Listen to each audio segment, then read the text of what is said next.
This episode is sponsored by McKelvey Insurance Group. If you've ever felt confused or overwhelmed by insurance, McKelvey Insurance Group keeps it simple. They're an independent agency, which means they compare options from multiple providers to find coverage that actually fits you, not just one company's policy.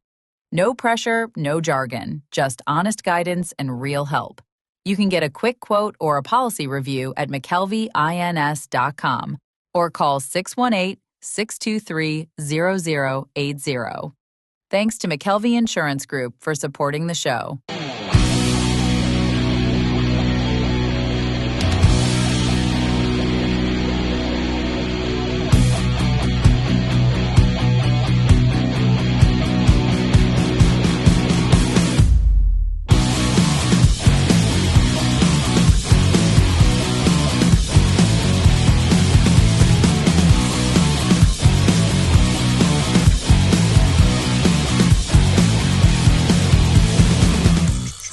I'm the tech savvy one. If you We started. She's always the tech savvy one. Yeah. So you're saying that you're the tech savvy one if the competition is between yourself and me? Just judging based on how you literally didn't even get out of your chair when I was pressing directing all the buttons. I have four buttons to press. I was directing. 3. Actually, okay. I'm a good manager. And that's fine, but that's not tech savvy. Stupid. Wow. She's coming in hot today. You guys always fight like this? A little bit. Because he always... No, go. Yeah, don't. Nothing. Don't let... No. I want to hear about your date. Let's goss. Had a first date last night. Oh, my God. Let's introduce Kurt. Now we introduce people? Oh, my God. Kurt Is it Garner. too loud in your ears? No, you're good. Okay, keep going. It was last time we did I that know. podcast. That's why I was checking. You've been on Pond Offs Anonymous. I have. You have not been on PAFO.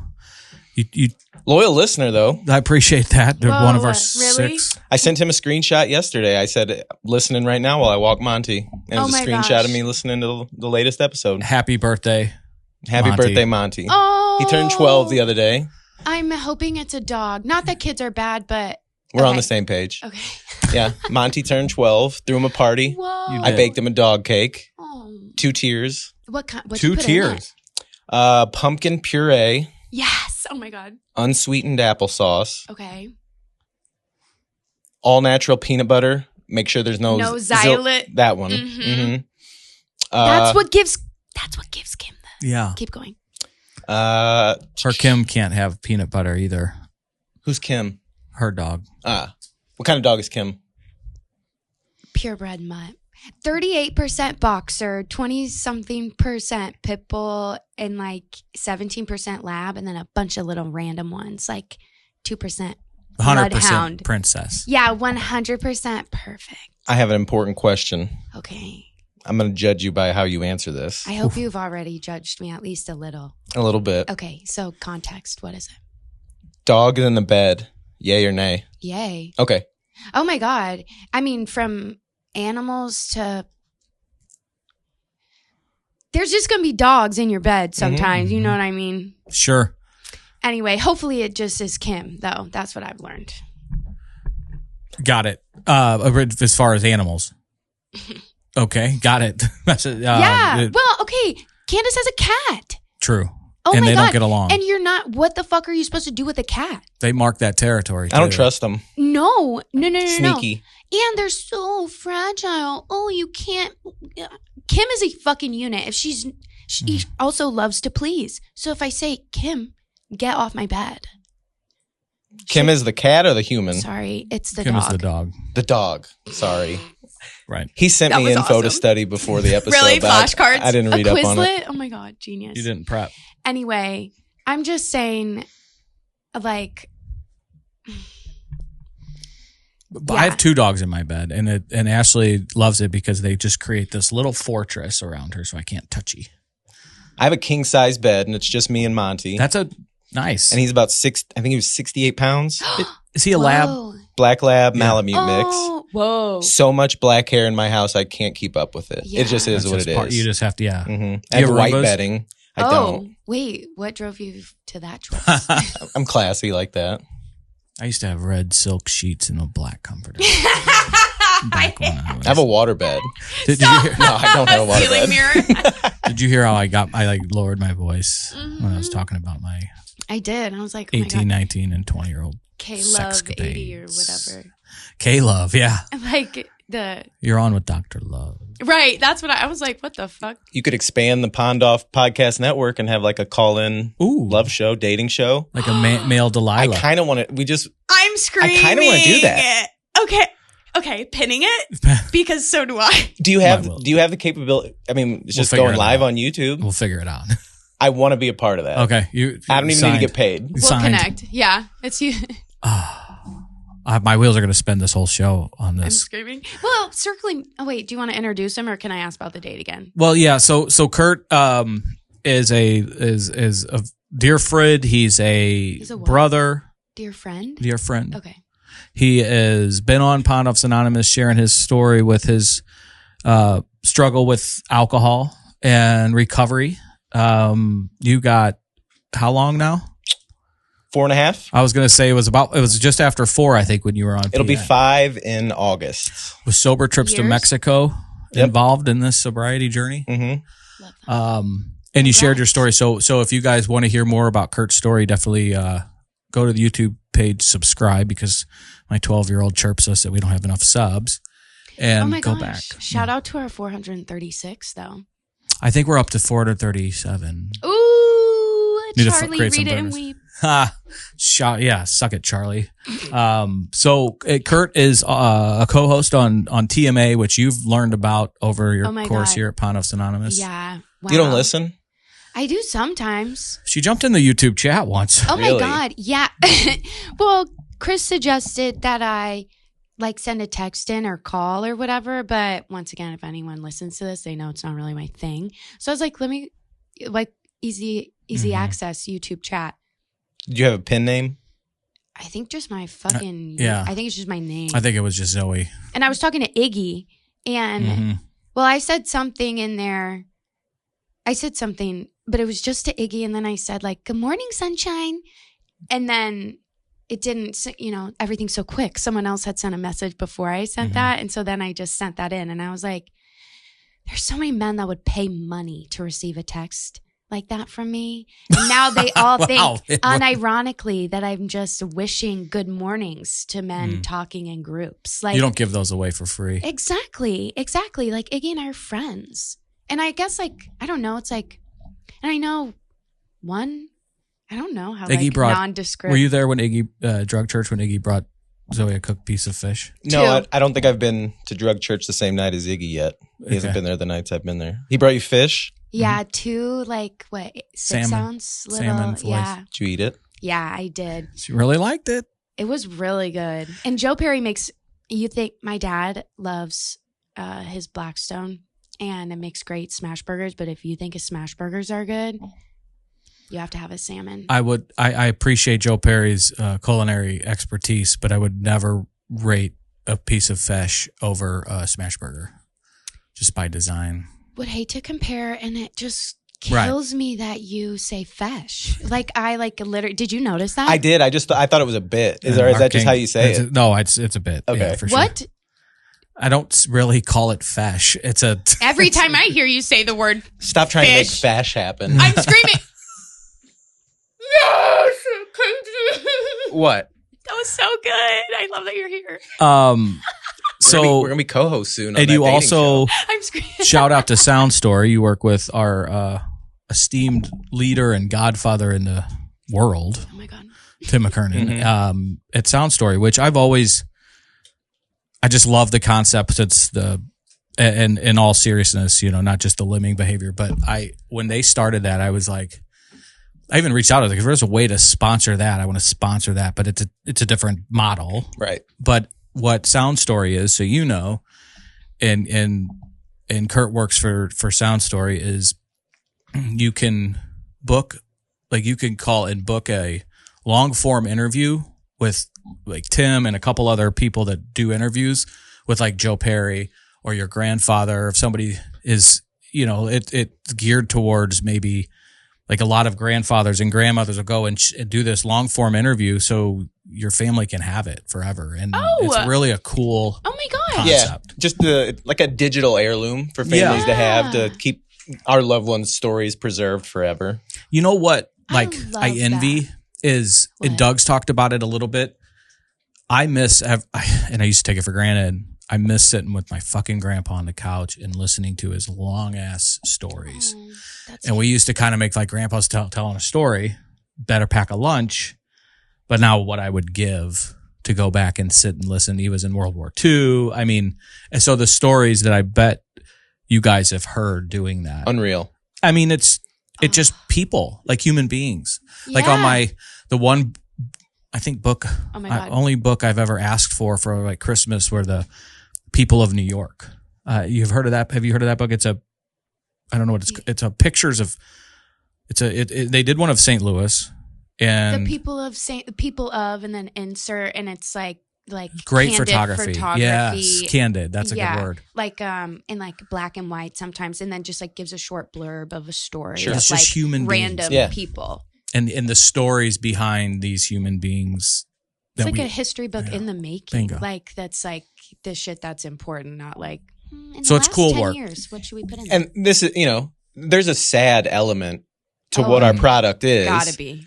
And one of the most noteworthy ones since I've been around, and probably in the company's history, was a woman who, I think I'm remembering this right, but she had stage 4 breast cancer. And she came in and sat down and wanted to do one for her 2 young boys and her husband because she knew time was limited. And the grace and like the perspective that she had through all of that was amazing for her to sit down and talk openly for an hour. And then she changed my life. I know what you're talking about. She passed not long after. Wow. And, there was some other element to it about dancing with her sons at some wedding, or it was unbelievable. They did. Yeah. I think she filmed with her 2 young sons, both play hockey. She danced with them in the living room to like a song so they can play it at their wedding. Yeah. I'm like, and I've gotten, wow. I'm acquainted to her husband, Kurt. I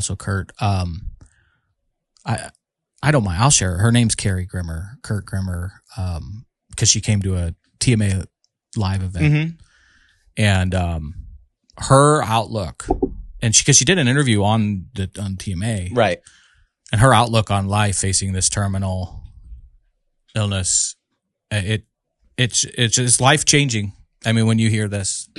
That's like what my mom got diagnosed with stage 4, that same thing. And I remember her telling me like the only thing she could do sometimes was stand in front of the sink, like do the dishes, look in the backyard and just like say what she was thankful for. Because like treatment for breast cancer, especially like when it gets so intense, like the stage 4 or whatever, like that shit'll bring you to your knees, like truly. But it's so inspiring because the whole like not brand, oh my God, but like the idea of like a survivor is like it's true, like anyway. Yeah, I can't even imagine. And she had gone, I think, to Mexico for some alternative. I don't want to misspeak because I know a couple people that have gone as different.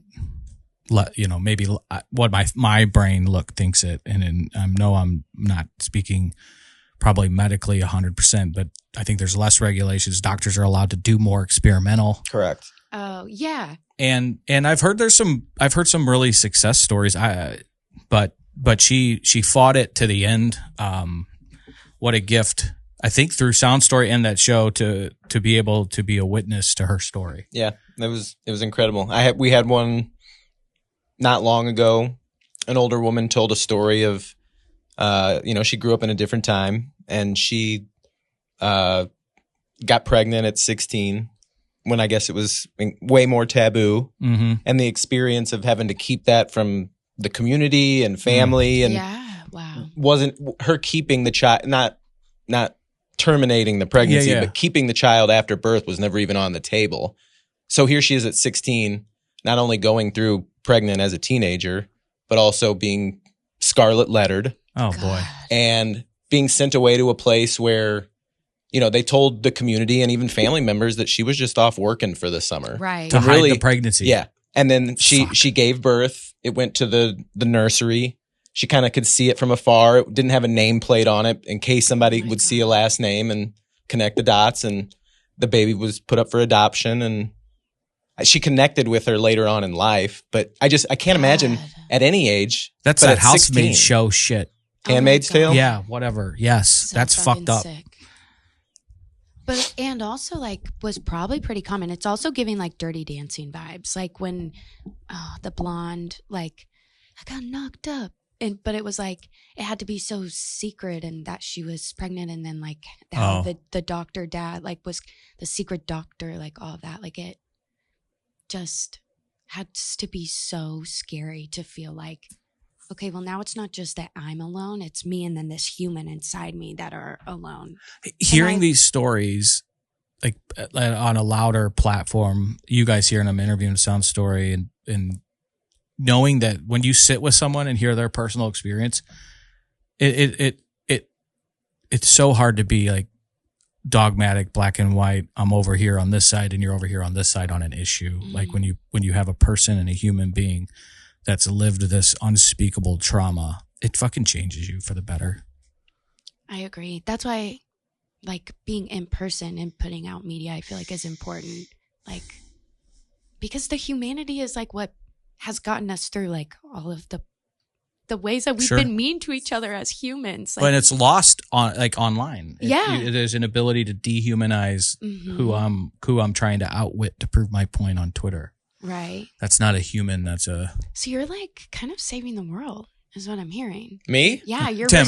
I just press record and edit the video and send it out. So. Well, and from someone who just pressed the record button, it's not an easy job. You did it so well, though. Thank you. You did. You had good form, good dismount. It is on record, right? Yeah. Great. Oh gosh, wouldn't that be something if the first however many minutes we weren't going? So thanks for being here. Test run. I just spit a lot. I laughed and it. Anyway, keep going. You all right? Yeah, better, I think now. Thanks for coming back out again here to Illinois Recovery Center and our McKelvey Insurance Studios. Call Evan for insurance needs. Hi, Evan. And if you need a shrink, call Light Source. And if I'm not mistaken, you recently have gone through some insurance. Are you your first time like self-insured now? I wish that this wasn't the last day of the month. Yeah, because no, the answer is no. She's got to sign the dotted line. So we're working on it. Okay.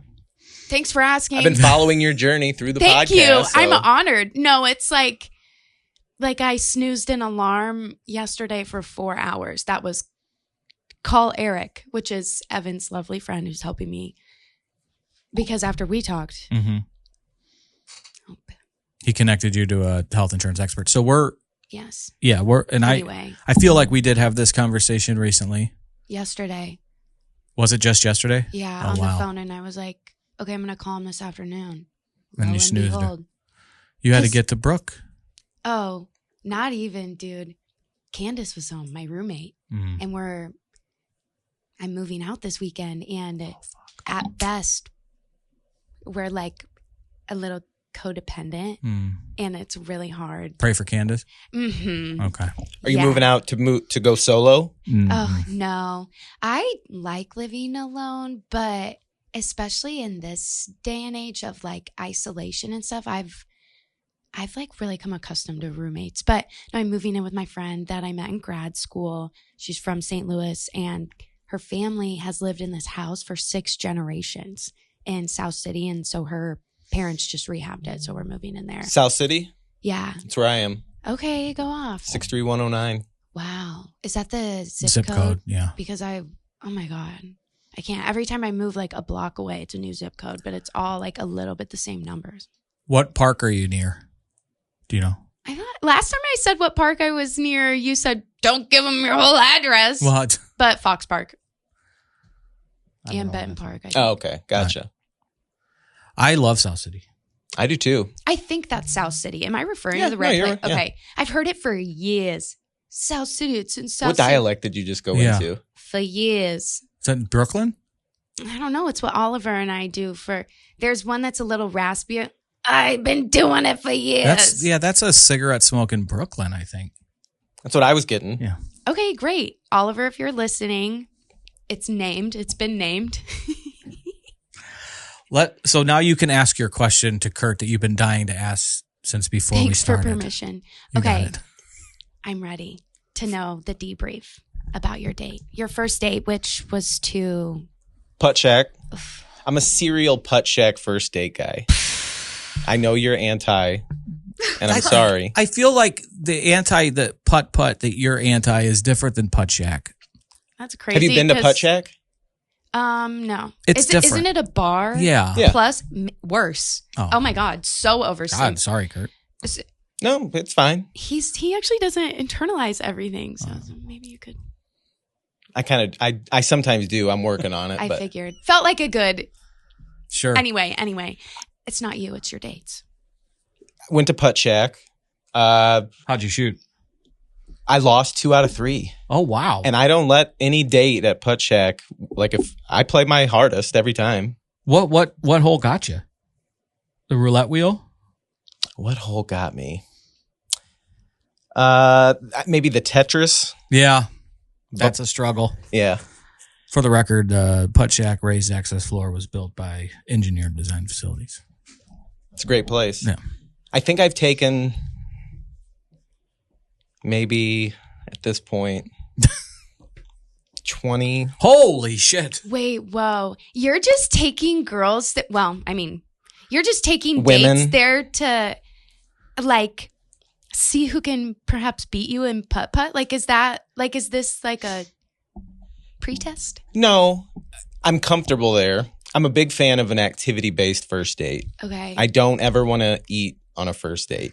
Okay, valid. Movie first date, no good. Right. Concert first date, no good. Comedy club, okay, but still Too risky. So I like an activity-based date. It's wintertime. Can't really do much outside. So putt-putt gives you the opportunity to be up, moving around, doing an activity. You can still talk the entire time. Little Right. shit talking. Sure. See how they can handle some banter and some shit talking. There's a bar there. I can grab a club soda. I told you about what happened. Oh my God. Tell me what happened. So I'm ready. I on a different first date a few weeks ago, I knew right away there was no chemistry, but I'm a gentleman, so I see it through the best I can. And You didn't leave her at Culpeppers. I did not leave her at Culpeppers. And she knew we had talked. She knew I didn't drink, and I don't mind if a date has a drink. So I was going to the restroom. She's like, "Do you want something?" I said, "Yeah, I'll take a club soda with a lime." Go to the restroom, come back.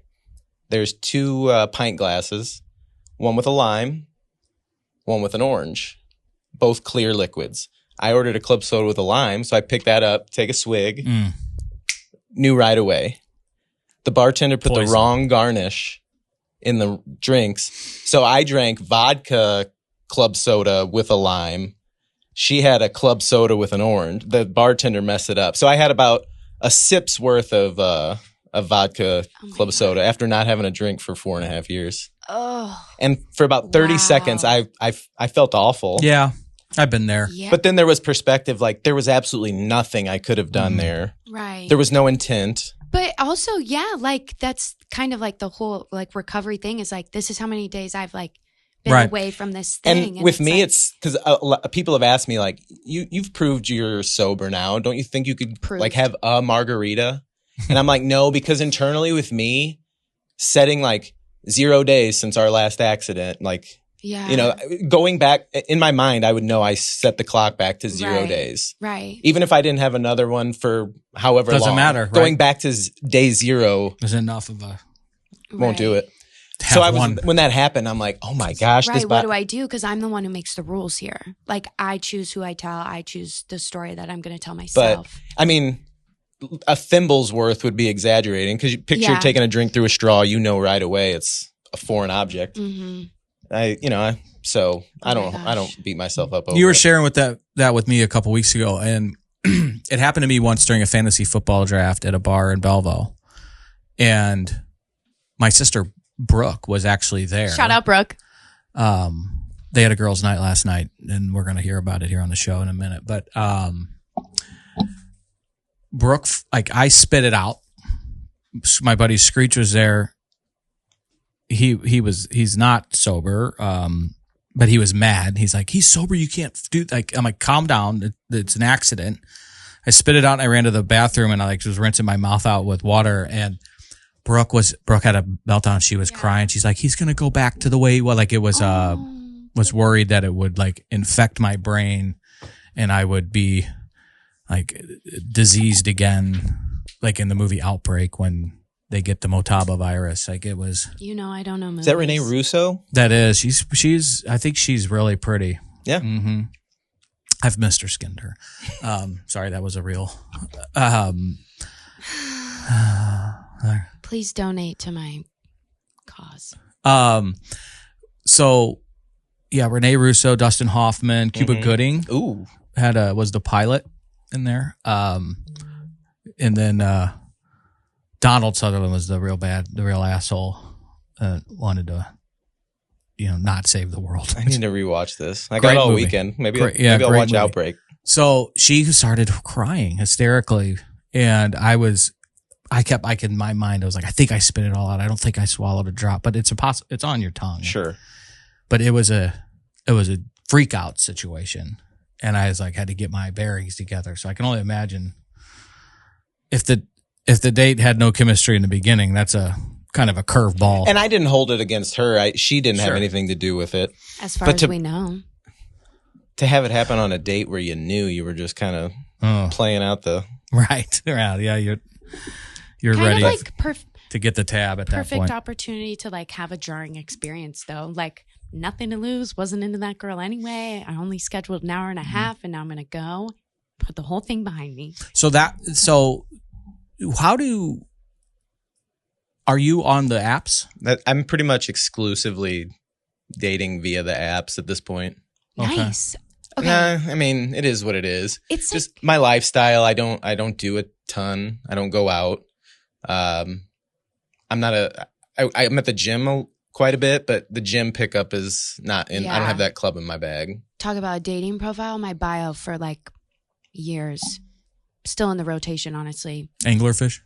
I'm screaming. No, was can't cook for shit and not your new gym partner. Nice. That's what yours said. Yeah, because I can't stand the. Like, so you've dabbled in the dating apps a little bit. Oh, I think it's fascinating. Yeah. Wait, say that. Go expound on that. Do you think it's fascinating as in like a experiment, like as a study on humanity, or? Well, yeah, that's what everything is. Okay. I think that's like dating in your 20s. Is like, what is going on here? I've never experienced a person like this before. I was thrust into this world at 35. I was married.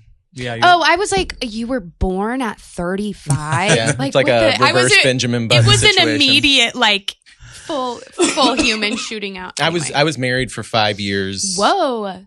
Got divorced at 35. Speaking of Monty, shout out to me.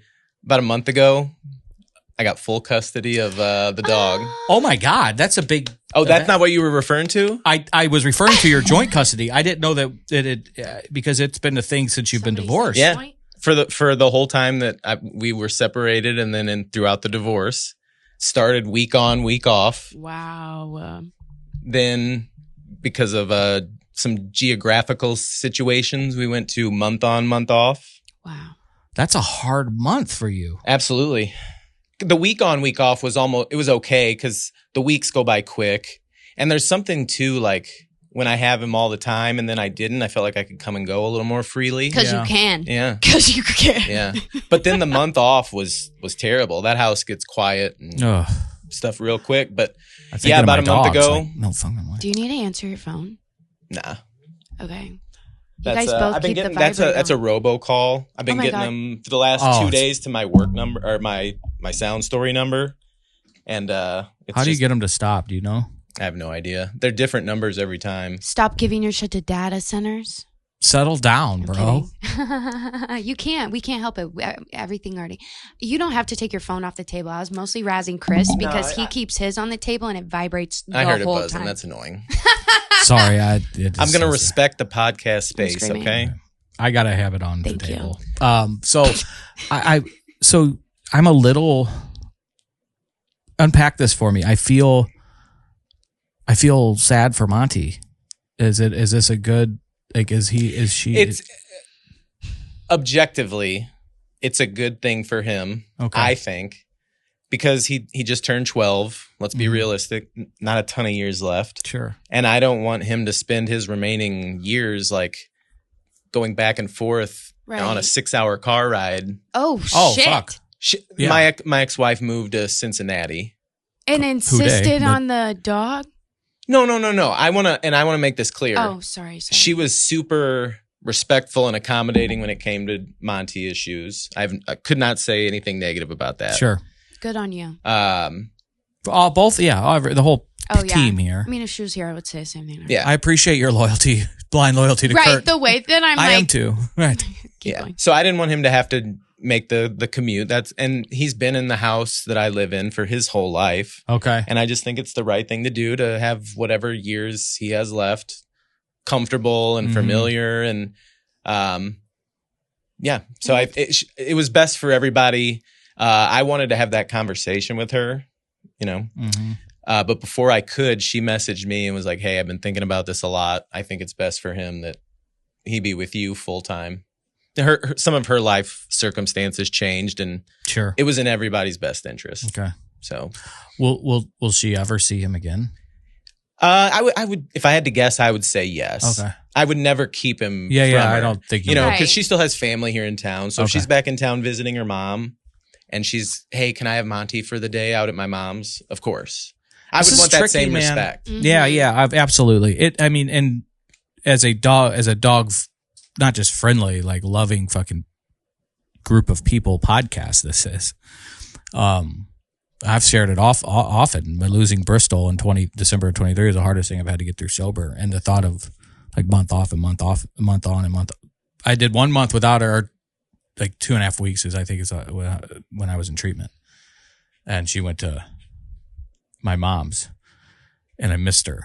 I'm like about to cry thinking about if I didn't have Kim for 2.5 Right. weeks. Like, so I'm happy for you and Monty for sure. This is Yeah. great. Thank you. and his cake. Oh my gosh. I'll show you a picture later. I was pretty proud of myself for the way it turned out. I've made a dog-friendly icing. So we stopped at the peanut butter. So I'm waiting for you to tell me something that I cannot eat. Keep going. There was some flour in it. And then the icing was plain like Greek yogurt. Oh, So this is super mixed with the peanut butter minus xylitol. right. I did put a drop of blue food coloring in it because I wanted the icing. Cute. And I will say, on our walk yesterday, when he finally got rid of the cake, it was evident that he had some blue icing. Was it nice? Cute. Very interesting. Yeah. But then I put like some little like dog bone like treats on it on the top on the icing. Sliced up a couple strawberries because dogs can have those in moderation. Did you do this on Facebook Live? Was this a cooking episode? I did make a video, cooking, like a recipe video out of it. Because Kurt has that little cooking show every once in a while. Wait, that's awesome. Yeah. I used to do 60-second food porn where I would cook seductively. I'm screaming. And like set it to like Who's deciding 90s what R&B. seduction is? Me. Okay. Yeah. I'm screaming. To listeners, Listen to audience. 90s R&B. Mariah Carey. Okay. How crass can I be in front of you? Let it rip. Like in one of them, I'm making tacos and I manually got it. Whoa! went in on the ground beef. Okay. Wait, I think I know like the vibe, the algorithm, the like. I've seen videos. There's a really hot guy that has like some posh luxury. It's got to be like New York apartment. And he like slams and shit he'll on come the in, table, no right? shirt on, Yeah. 12 abs, and he Digital bread, like got the dough. He's like very rough. Yes, he spanks things. Yeah, like throws You it on the watch this? table. No, Stop watching this He stuff. was my. First of all, don't tell me what to do. What the fuck? I don't like it when mom and dad fight. I know. Okay, Dad and daughter.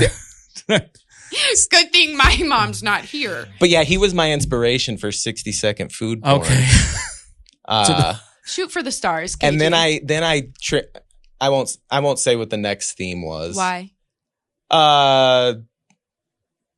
because I just won't right now. Go on. Boundaries. I did a little baking series. I got really into baking like in the fall. I'm picturing you like in an apron and only an apron. I have an apron that, do you know the name Barry Wood? Nope.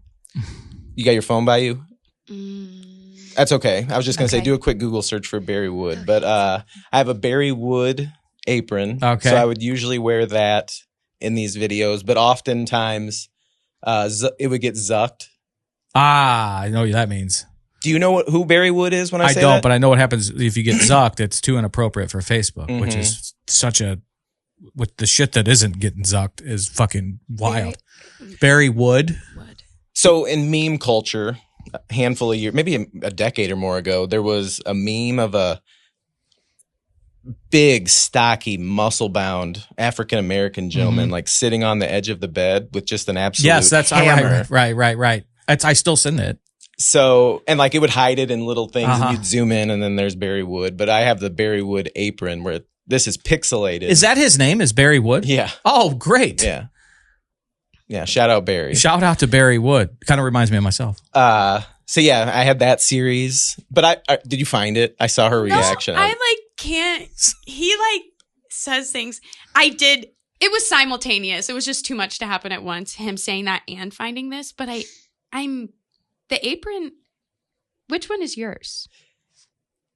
I know you wear glasses sometimes. I don't. Maybe the bottom left is the closest to what I had. But basically, it would look like my head was the head of Barry Wood, and then it would be his body all through here, and then like where Barry's hammer would be was a pixelated hammer. Oh my God.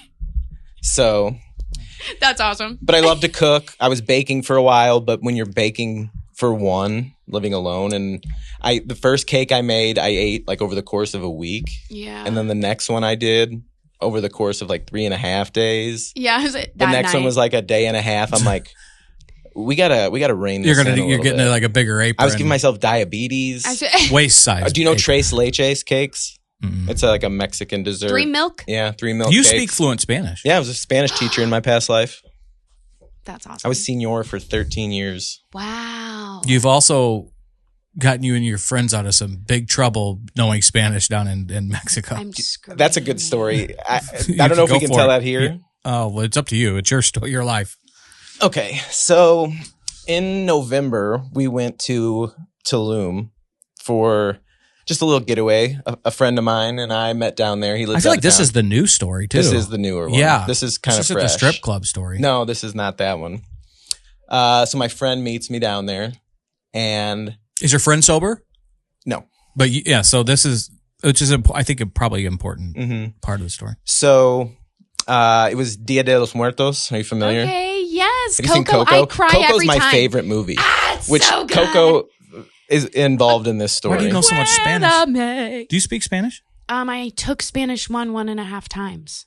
And then I lived in Spain for like a month with no friends, and I had to order coffee. That's as far as I got it. You're so traveled. Un cafecito, por favor. Mi amo, Chris. Puede un café con leche de soja y azúcar? Oh, muy and they're bien. like, bitch, just drink milk. I'm like, I'm American. No, shout out Aunt Katie. She made it really. Tia Katia. Proud Tia to be Katia. American. Yeah, she was really intentional about, after my mom died, making sure that there was money saved so that I could travel alone, like go abroad and travel by myself and be able to shout out Aunt Katie for real. Yeah, hell yeah, like she's a beacon. And she was able to keep that from the fucking kinship people that tried to rob you blind. Exactly right. Yeah. So well traveled, very, very much like I'm privileged in that mad way. at this, by the way. Okay, we can happy for circle you, back. but really mad because I'm so Tulum, a little south of Cancun, kind of bohemian, kind of a bohemian vibe down there. My buddy meets me down there. It's Dia de los Muertos, and That's so fun. he brings some things with him from where he lives on the flight, gets it into Mexico. And it's Day of the Dead, and we go out on the town, and we're taking in all the sights and the sounds, and it's awesome. It's a great experience. So he wanted a beer, so we walk down the street and stop in like a little mart where you can get like tall boys. He gets himself a beer. He gets me a non-alcoholic beer. Shout out Mexico for having NA options. More than just an athletic. Mm-hmm. So we sit down on the curb, figuring out what our next move is. And within 10 seconds, police lights, police truck pulls up, gets out. Here we go again. Here we go again. Here we fucking go again. So, because part 1 you got to listen to on Kurt's. Did I tell that story on the first one? Yeah. I had to jump off the roof of a Mexican strip club like 15 years ago. I love liners like that, like one-liners. That's like, this is something did you do it a little bit in the moment because you were like, I'll tell it later, or was it like I have to survive? It was fight or flight. Right.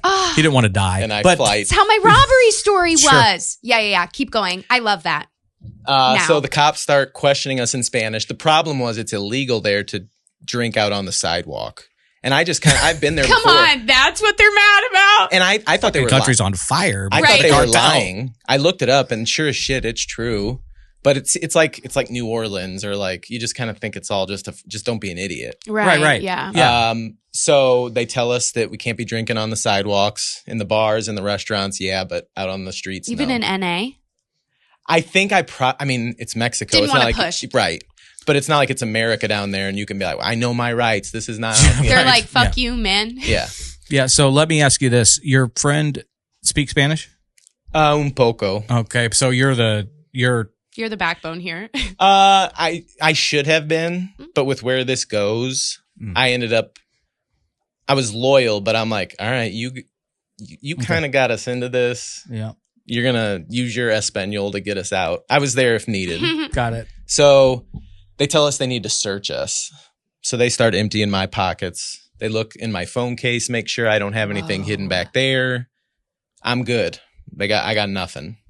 Meanwhile, they're searching mi amigo, and he had something.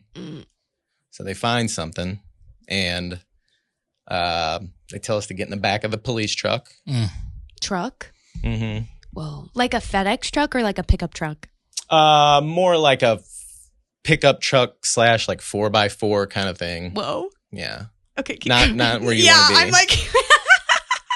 So we get in, and we're in the back of the truck, and they're driving us out of town, and they're explaining to us how they take this very seriously in Mexico. Sure they do. And we're going to have to go in front of a judge. And this is on Saturday night. And I'm thinking, there ain't no judge working Saturday night. I doubt he or she's working tomorrow morning. Maybe we'll see him Monday. Like, I think we need to start preparing to Judge spend of what? Yeah. The next 2 nights might be in a Mexican jail. Some mornings need more than motivation. They need a solid cup of coffee. Light in the Dark is the Pondoff's Anonymous Dark Roast, created with our friends at Long Story Coffee. Bold, smooth, and built for the days when you just need something steady. Every bag helps support the conversations and community behind the show. Order online for delivery, shipping, or local pickup at pondoffsanonymous.com/coffee. Light in the Dark coffee. A little light, even on heavy days. But then it kind of sunk in what was actually happening, because the next thing they told us, all in Spanish, was, but we can take care of this now if you pay. Right. Oh. I should have known. Been down that fucking road before, haven't you? So my friend, he didn't have his ATM card on him. Smart move. I did. So they drive us to this back alley, dark, off the beaten path, and tell us how to wind our way back to the ATM. So I get out. Oh, God. I get out. I'm thinking, there's no way they're going to let us like go together. So I get out. My friend goes, I'm going to go with him. They let him. They let him get out of the truck and walk with me out of sight. So we start making these turns and following their directions of how to get back there. We're out of sight. We have at least like a 30 to 60 second head start. Do you thinking it? So I asked my friend, I said, hey, what happens if we just take off right now and run as fast as we can? I pulled up on my phone. We were 1.5 miles from our Airbnb. We talked about it for about 10 seconds while we walked. And they told us it was 8,000 pesos was what they wanted. What is that in American? $450. Hella. So I said, right now. Just a lot. More than $35. Right. The guy got you for. Right now backing up in the truck, they're like, we can take care of this if you pay. So we emptied our pockets, hand them all the money we have. And it was like $80. They're like, muy poco. Muy poco, indeed. Yeah. Oh, I'm glad. That's what your robber Glad said my to you. robber didn't say that to me. Muy poco. Right. So we get back to, I tell him, I'm like, we're on the hook right now for 8,000 pesos. If we take off and we get caught, the price doubles or worse. At best. Or worse. Yeah. So we decided, let's just pay him. Yeah. And an Airbnb doesn't seem like security for me. Like No, if you're Red going back Heart. to a resort that's got tourists and some people that might say, and if we do this to the wrong cops and they feel embarrassed, or if they go alpha macho dog on us, we were still going to be there for another 5 days. We would have wanted to poke our heads outside. Sure. The rest of the trip would have been ruined. Yeah. So you did err on the side of ATM. ATM's out of order. Great.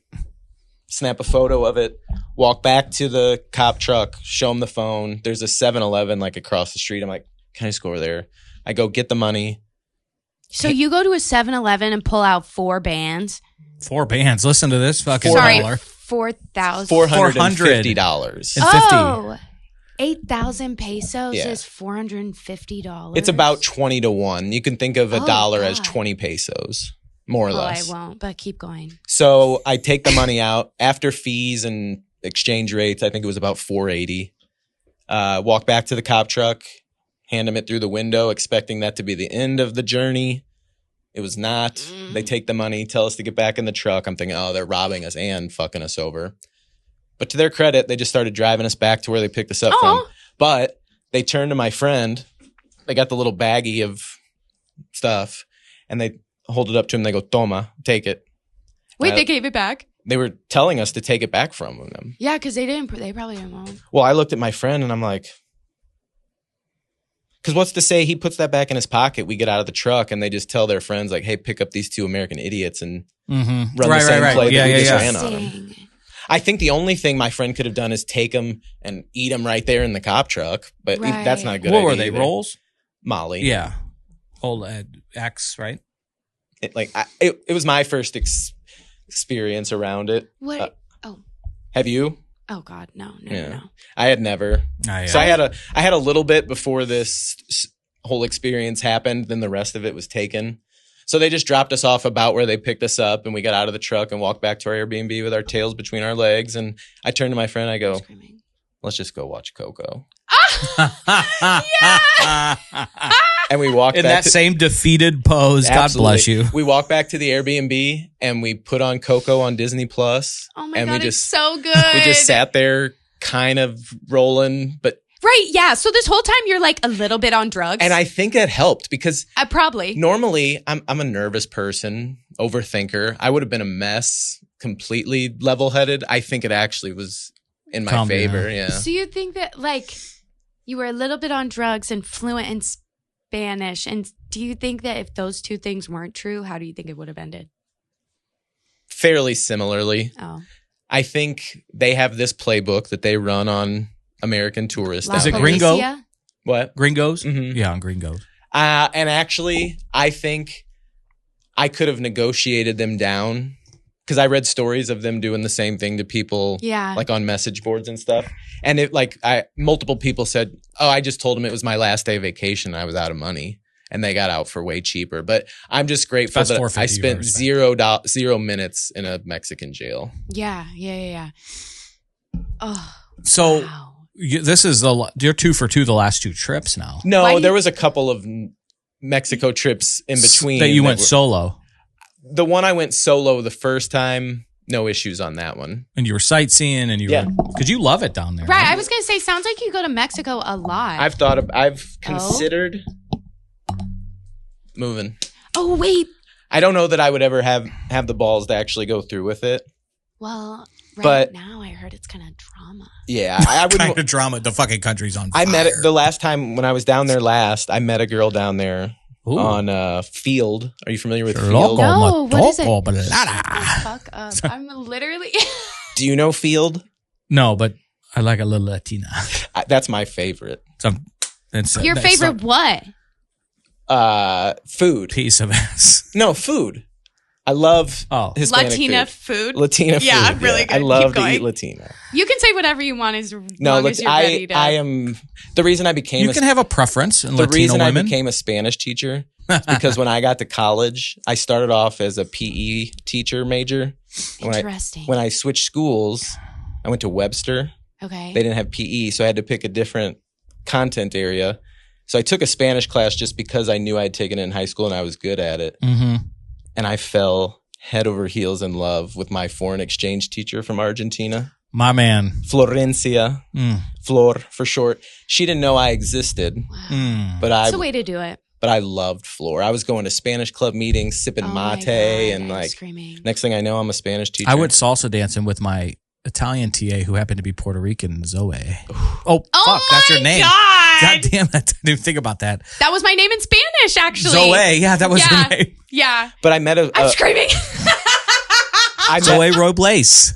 I met an American girl on Field that had moved down there. So what is Field?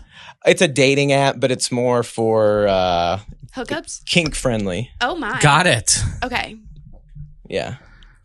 So I We don't kink shame on this show or any show, right? No. I do. It's the last thing I want to do. Ashley does too. Oh, yeah. So I Don't went piss out on for me. coffee with this girl, and I want to know what the kink was that Well, matched you. And it's not like that. Okay. So it's not like whips and chains. No. or stom You can and list sub. you can list yours on your profile, but you're not necessarily. It'll tell you if you have them in common. And Robin feeding. I'm a little freak boy, I'm screaming. but I Name don't it and claim it. I don't spend a ton of time on that app. Got it. There's a lot of like couples like looking for a third. Oh. No, what do they call it when you're a guy and you just roll to that solo? Or the woman is the unicorn, right? So, but is that a cuck situation? We still haven't been able to figure That's that right. out. You're trying today.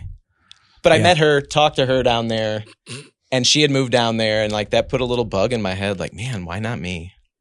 I would have to find remote work, which I don't know anything about, but I would love it. I love the food. I love the culture. I love the women. Like, I'm an island boy at heart. Do you keep track of time well? Is that why you said that? That I'm an island boy at heart? Yeah. No, just because I'm not meant for this gray ass cold St. Louis winter. Like I'm meant for the beach and the blue water and Yeah. Shorts and flip flops. Yeah, I saw Well, a friend of. I say a friend of ours. I've one of you know Adam Baker, right? I love Yeah. Adam Baker. He and his family are moving to New Zealand. He's a pastor taking over a church in New Zealand. Great guy. Great family. For a lot of other difficult reasons as well that they're moving. But you know, where I'm like, man, tell me when you need drug church started in New Zealand, we'll be out there. Right, on my way. But then I saw a meme like it says you love the tropics, and then it shows the biggest spider you've ever seen, the biggest fucking Oh snake my you've ever seen, God, the biggest it's- crocodile, and then the last is like a St. Louis winter, and like not so bad, is it? And my whole thing with the Mexico thing is like the longest I've ever gone is like maybe 10 days, 2 weeks tops. And it's one thing to go to a place and love it when you're just on vacation doing nothing. But what happens when you have a 6 month? You got to go to the DMV. I don't know Oh my how. God. Like It's I, like you were talking about my last boyfriend. I could see it being getting tiresome to just. What do I do? You know, Exactly. maybe it's great for 2 weeks. Maybe Go it's for not a great. little. Yeah. Get what you were looking for, any like, you know, whatever, and then go back. I mean, I say you get to a point where you're wintering in Tulum or wherever. that you wanna be. Snowbird. And then Sounds wonderful. Yeah. if you need someone to watch Monty. And I'm very close with I might take you up on that. I'm very close with my parents. So that Love is the that. only thing that kind of tethers me to here. But also, like, I can see them every day on FaceTime. I know it's not the same, but 30 years ago, moving to Tulum would have been a different you're right. story. But Fucking now I have letters. access to them in an Right. instant. So I don't know. I would love to do it, but we'll see what happens. Well, It's exciting. I life is short, but also, I think there's a way to hybrid it. It doesn't have to be all or nothing, is what I'm saying. I think that goes with a lot of Okay, things. in life. postmodernism. Look at him. He said, "Fuck a binary." Yeah, whatever that means. So the date at Putt Shack went well. Last night? Yeah. Yeah, pretty good. Yeah, this one or one of the 20 seriously, other ones. Right. I think right before we hit record, Mhm. I told you I keep a date journal. Yes. Did you bring it with you? No. Okay. It is sitting out on my dining room table at Oh home. yeah, you just used it. Open to the page. And I've thought about this in the past. Like if I had a guest over and I left this, So good. and there's nothing in there. It's just No, it's just your it's a thoughts little and bit of feelings. because I've been divorced in the dating world for a handful of years now. I'm still single. I've had a couple of shortish term relationships. I'm obviously things aren't going perfectly. I use it as a way to just kind of see where'd I go. Did we have a good time? Like I try to learn from it a little bit. Sure. But you keep taking them to Putt Shack. Okay. Get off of it. No. Let the man have his I'm strategy. just saying. I'm like just. I think since I started dating, I think last night was either first date number 55 or 56. Okay. I don't know off the top of my head how many second dates there's been. Not as many, right? No, obviously. I was trying to explain this to Chris. But let's call it 55. Just that's a nice, easy number to work with. And I write where we went. Yeah. And I think last night might have made like 25-ish where we've gone to Putt Shack. I need a punch card. I need a loyalty. You card. should. my God, you should yeah. be. And one time I had them on not back-to-back days, but I think it was like a Friday, Sunday. Yeah. And I went to Putt Shack on both of them. A referral code discount would be And nice. if you've never been to Putt Shack, you like get up to the area where you're going to tee off, and the worker like gives you your club and the ball and tells you about it. And I get up there, and the same worker that I had on Friday night is there on Sunday. You're gonna have to pay this fucker off. And he starts to go like, hey, like and I go. No. And he realized what was going on, and he stopped. But yeah, so That's a bro right there. St. Louis is so small too. I got a story we can talk about. We got it too. all day, I guess brother. this whole thing is just gonna be about my failed ass dating life. Well, I But- want to get to. Yes, I I'm want to tired get of it to. being about me. We just like to chat away here. I want to get to what is Kurt looking for. That's why I want to get there, because I know that's a loaded question, right? I don't know if when you look over, you're trying to like include me, or if you're like a little like dagger, if it's like you're a literal side eye, or if it's like No. a figurative side eye. Not at all in this case. Maybe in before, this case. Okay. but this case, I I'm want also to know wondering. what Kurt is looking for I'm in like a truly dying to know. This is a companion, a long-term thing. Are we talking? I think I know how you feel about children, but or even like you said, it's something about like not going successfully. What does success look like for you right now? Like, what do you?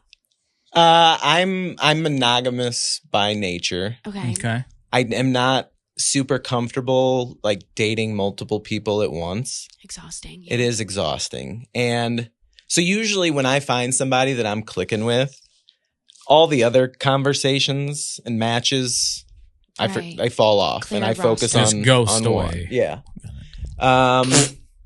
But I got divorced a handful of years ago, got healthy mentally and physically, got sober, learned that I could be social without alcohol being involved. And I put in a lot of work on myself, and I came out the other end way better. So for a while I wasn't ready, and I dated around, and looking back on it, like there was one girl I dated for almost a year, but that girl never stood a chance because it was too soon after.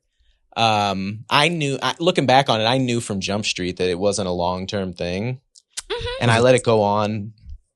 Was the physical juice worth the squeeze, or Oh my God, you don't have to answer that. Like, was the sex good? yes? It was fine. Okay. Neither here, like it wasn't bad. It wasn't. just some sort of perhaps like stability post. She just didn't. Whatever it is, Mm-hmm. she didn't have it for me, Sure. and I knew that very early on. And I probably should have done a better job of, because I think she thought all along that like, oh, he'll come around. Yeah. That's on her. And I remember the night I had been over at her house, and I was giving this girl like this. We're talking almost a year of dating, and I was seeing her at most once a week. It never increased. never once did one of us stay at the other person's house. Oh, wow. For a whole year. That's a long time. And this is a sweet girl. I have nothing but good. I was the problem. Message received. Yeah. And I remember that I had been over at her house one night, and I left and went home.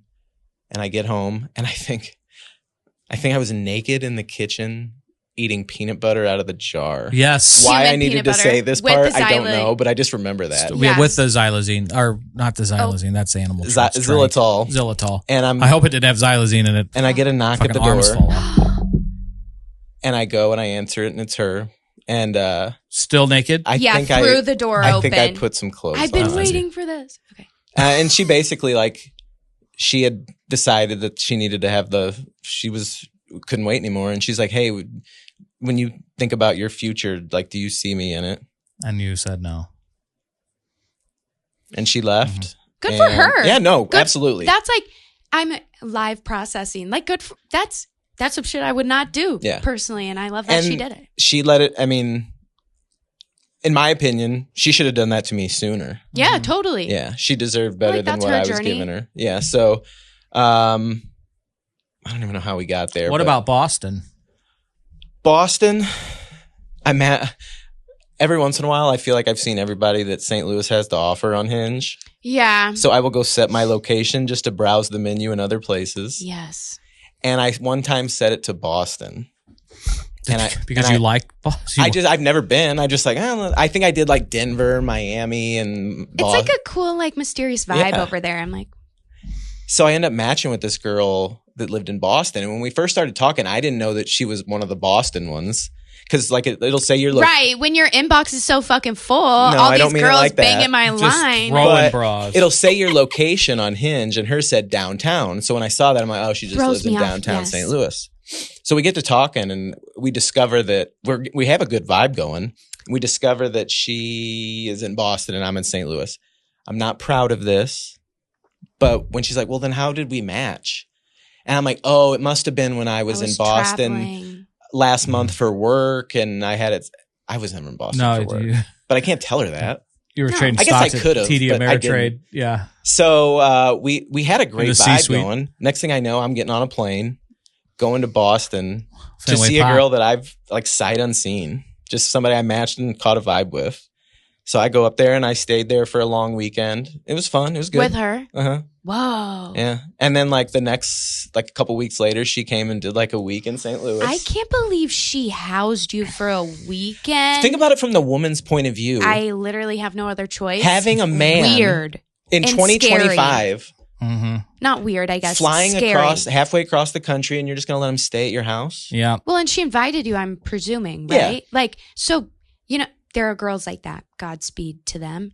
I'm glad that you are a safe human and that. And she's still alive. Yeah. Right. Oh my God. So she came and stayed. It went relatively well. But Proud of you for having that flag, that red flag situation. I, once again, can't help it. It's a shame you got to think of it like that, but fuck, that's the way it is. Survival instincts, very primal. But again, this was a situation where I think she would have liked to have pursued something. I'm seeing a theme here with me as we're talking out loud. I guess this is like therapy, but oh God, whatever it is, to me, she didn't. She doesn't freak your nervous system out enough to feel like it's chemistry. You and I have talked for about 3 minutes before today at drug church one night. And we will never say out loud what it concerned. So we don't know each other. You don't know my story, but you already kind of have me pegged because I've learned about myself that when something Wish Ashley had me pegged. Shut the Sorry. It's not about you right now. Don't kink shame. No. When it's pegging's not gay. Safe and a little, for lack of a better term, boring. Mm-hmm. It doesn't do Why, it for though? me. Why? I don't know. Because I am a boring person. I feel like with what I've been through and where I'm at, I should want. But like boring. that's key, what you've been through. Because you've seen the other side. And a lot of times people who are like nice and stable haven't seen the other side. And God bless them. I'm so happy that people have yet to meet their rock bottom. But that's what I'm like, if you don't know, about how fucking messy life can get. Like, I can't feel close enough to you. Like, but also the flip of that is like, if you're really fucking messy, I'm going to get all nervous in my stomach and think it's cool, but it's. So in my dating. Oh boy. In my time dating, I've had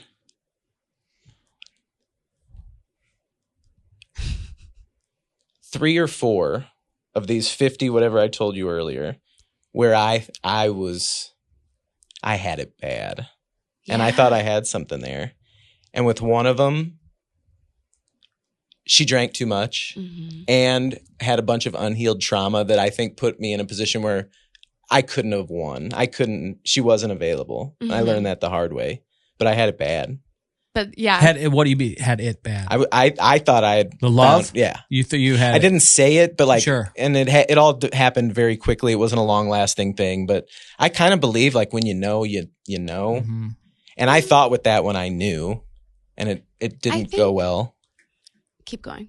Then also she lived in Denver. Okay, good. So she was geographically challenged to me. I mean, yeah. From St. Louis, but lived out there. And again, I ended up going You're out. not in it for sustainability, it seems. I went out to Denver, had a great time. She came to St. Louis, didn't have She's as great from of a St. Louis time. and went to Denver? Yeah, she's been out there for Oh, she came and didn't have a great time? I mean... What's her name?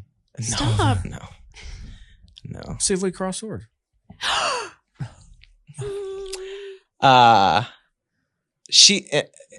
It wouldn't have been good for me with her lifestyle and her not being healed from other things, but I had it bad. There was another one. I'm fucked up over the Denver. Go ahead. I was thinking off air. I'm gonna need to know the name. Like I was thinking, am I gonna end up moving to fucking Denver? 300 days of sunshine. 300 days of sunlight in Denver. And free recovery. Shout out to Ryan and Carrie. Free recovery. There was another one that I had it bad for. And when I fall. You fall hard, baby. And fast. Well, yeah, because it's your fucking nervous system being like and danger. I suffer from anxious attachment. Like if you read the book on anxious attachment, they should just have my picture in it. Interesting. Okay. So you've done the work on that. Oh, yeah. Good for you. Yeah. So. Wait, he's only on 2. I know. I'm not getting off 2. She lived in... And they're always so far away. Why do I do this to myself? Waynesville. Making space for that. Waynesville. Missouri? Yeah. Like past Rolla. Yeah. I know of it because I drive to Springfield. Right? It's on the way to Springfield, isn't it? Yeah. So I go down. We match. We have a vibe. Our first date is me going to her house. Unbelievable first date. I spend the night. We ordered Mexican food delivered, like, and ate it in bed and watched movies all day the next day. It was like a 26-hour first date. Oh. Red flag. But like in the moment, it's intoxicating. Especially if you're not like, yeah, I want to do this every night for the rest of my life. It's like, I'm here right now and this is really fun and good. And then I'm going home. Cover your ears. So 26 hours just straight. No. In fact, Were you clothed at all for those 26 hours? I did not. You can put it back on. I did not. Or you want potty? Yeah. I didn't sleep with that girl.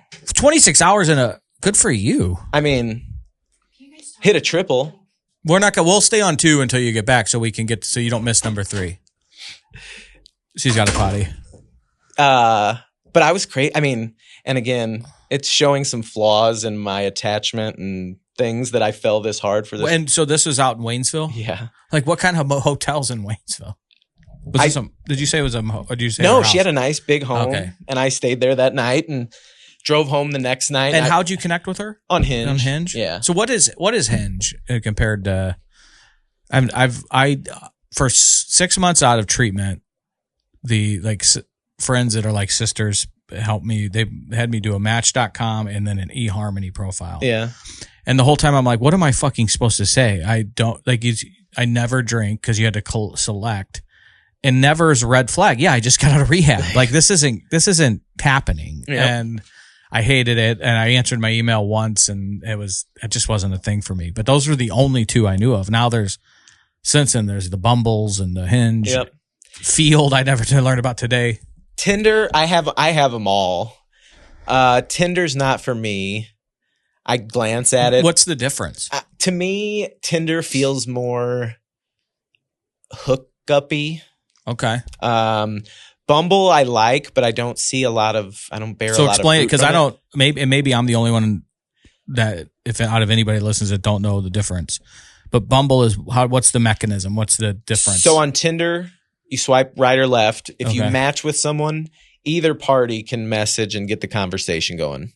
Bumble, same setup, but if you match, the female has to message first. Interesting. So I've matched with girls on Bumble where I'm like, oh shit, psyched about it, and then you never hear from them. Hinge, for a long time. I mean, forever. yeah. Yeah, okay. And then I think if you match with somebody on Bumble, if it sits idle for 24 hours, it like goes away. Okay. Then Hinge, you actually can, if you like on Tinder and Bumble, if you like her, you just swipe right, like. On Hinge, you can like, but like you can make a comment or like you can reach out first.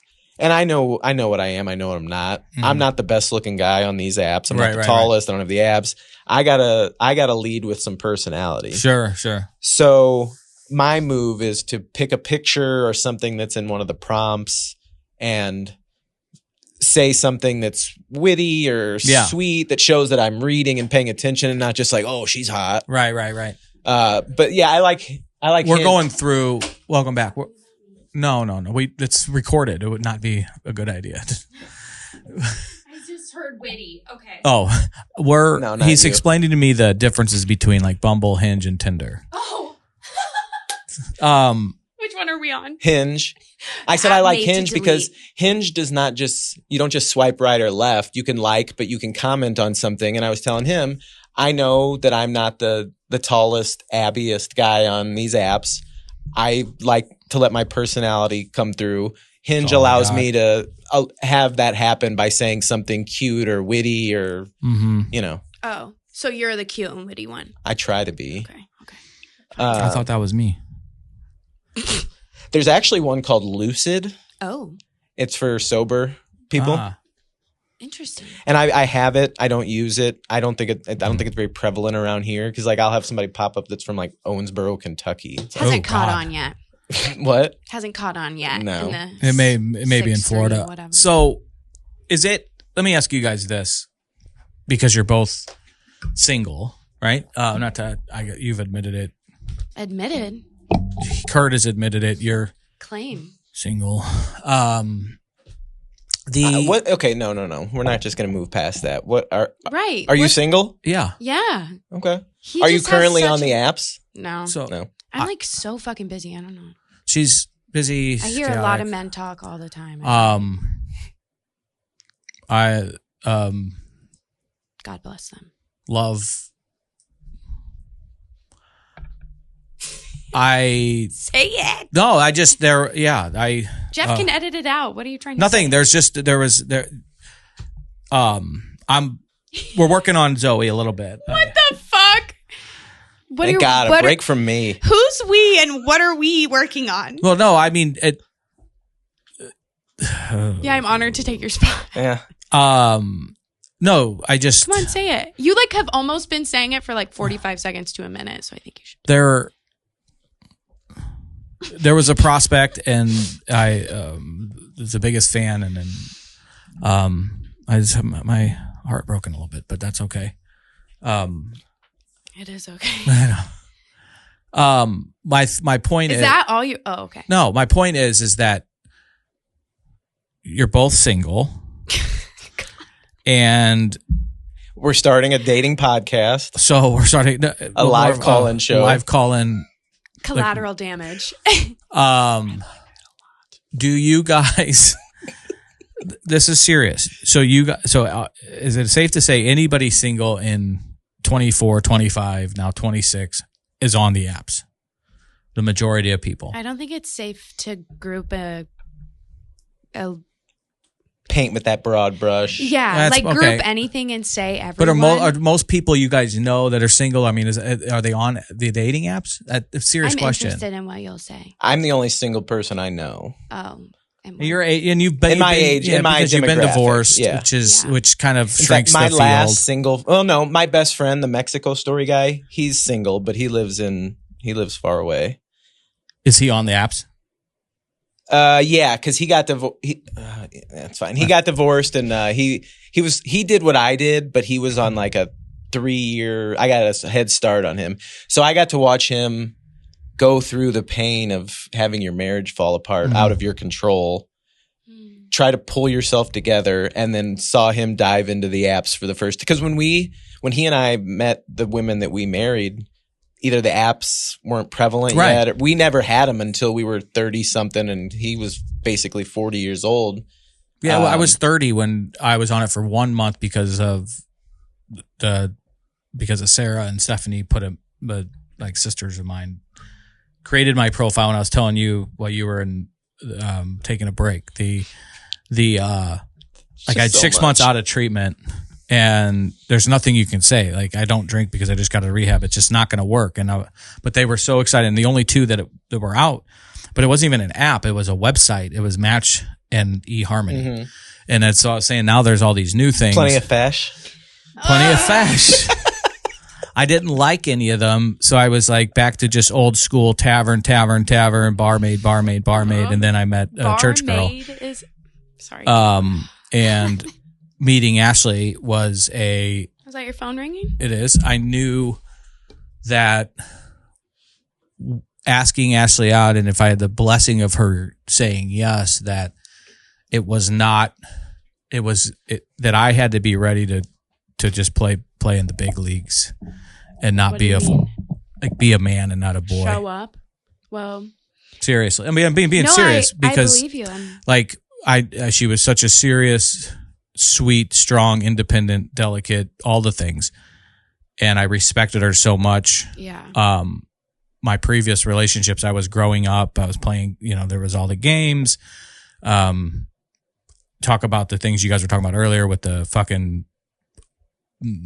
wild person and the feelings that go with that. I mean, I was engaged prior to this to a girl that worked in the clubs, and it was just, it has so much fucking trauma in her history. It was so unhealthy, but and then playing games and shit, I fucking hated it. Am I texting back quick enough? Am I not texting back? Like, it's like, do I text back now or do I wait?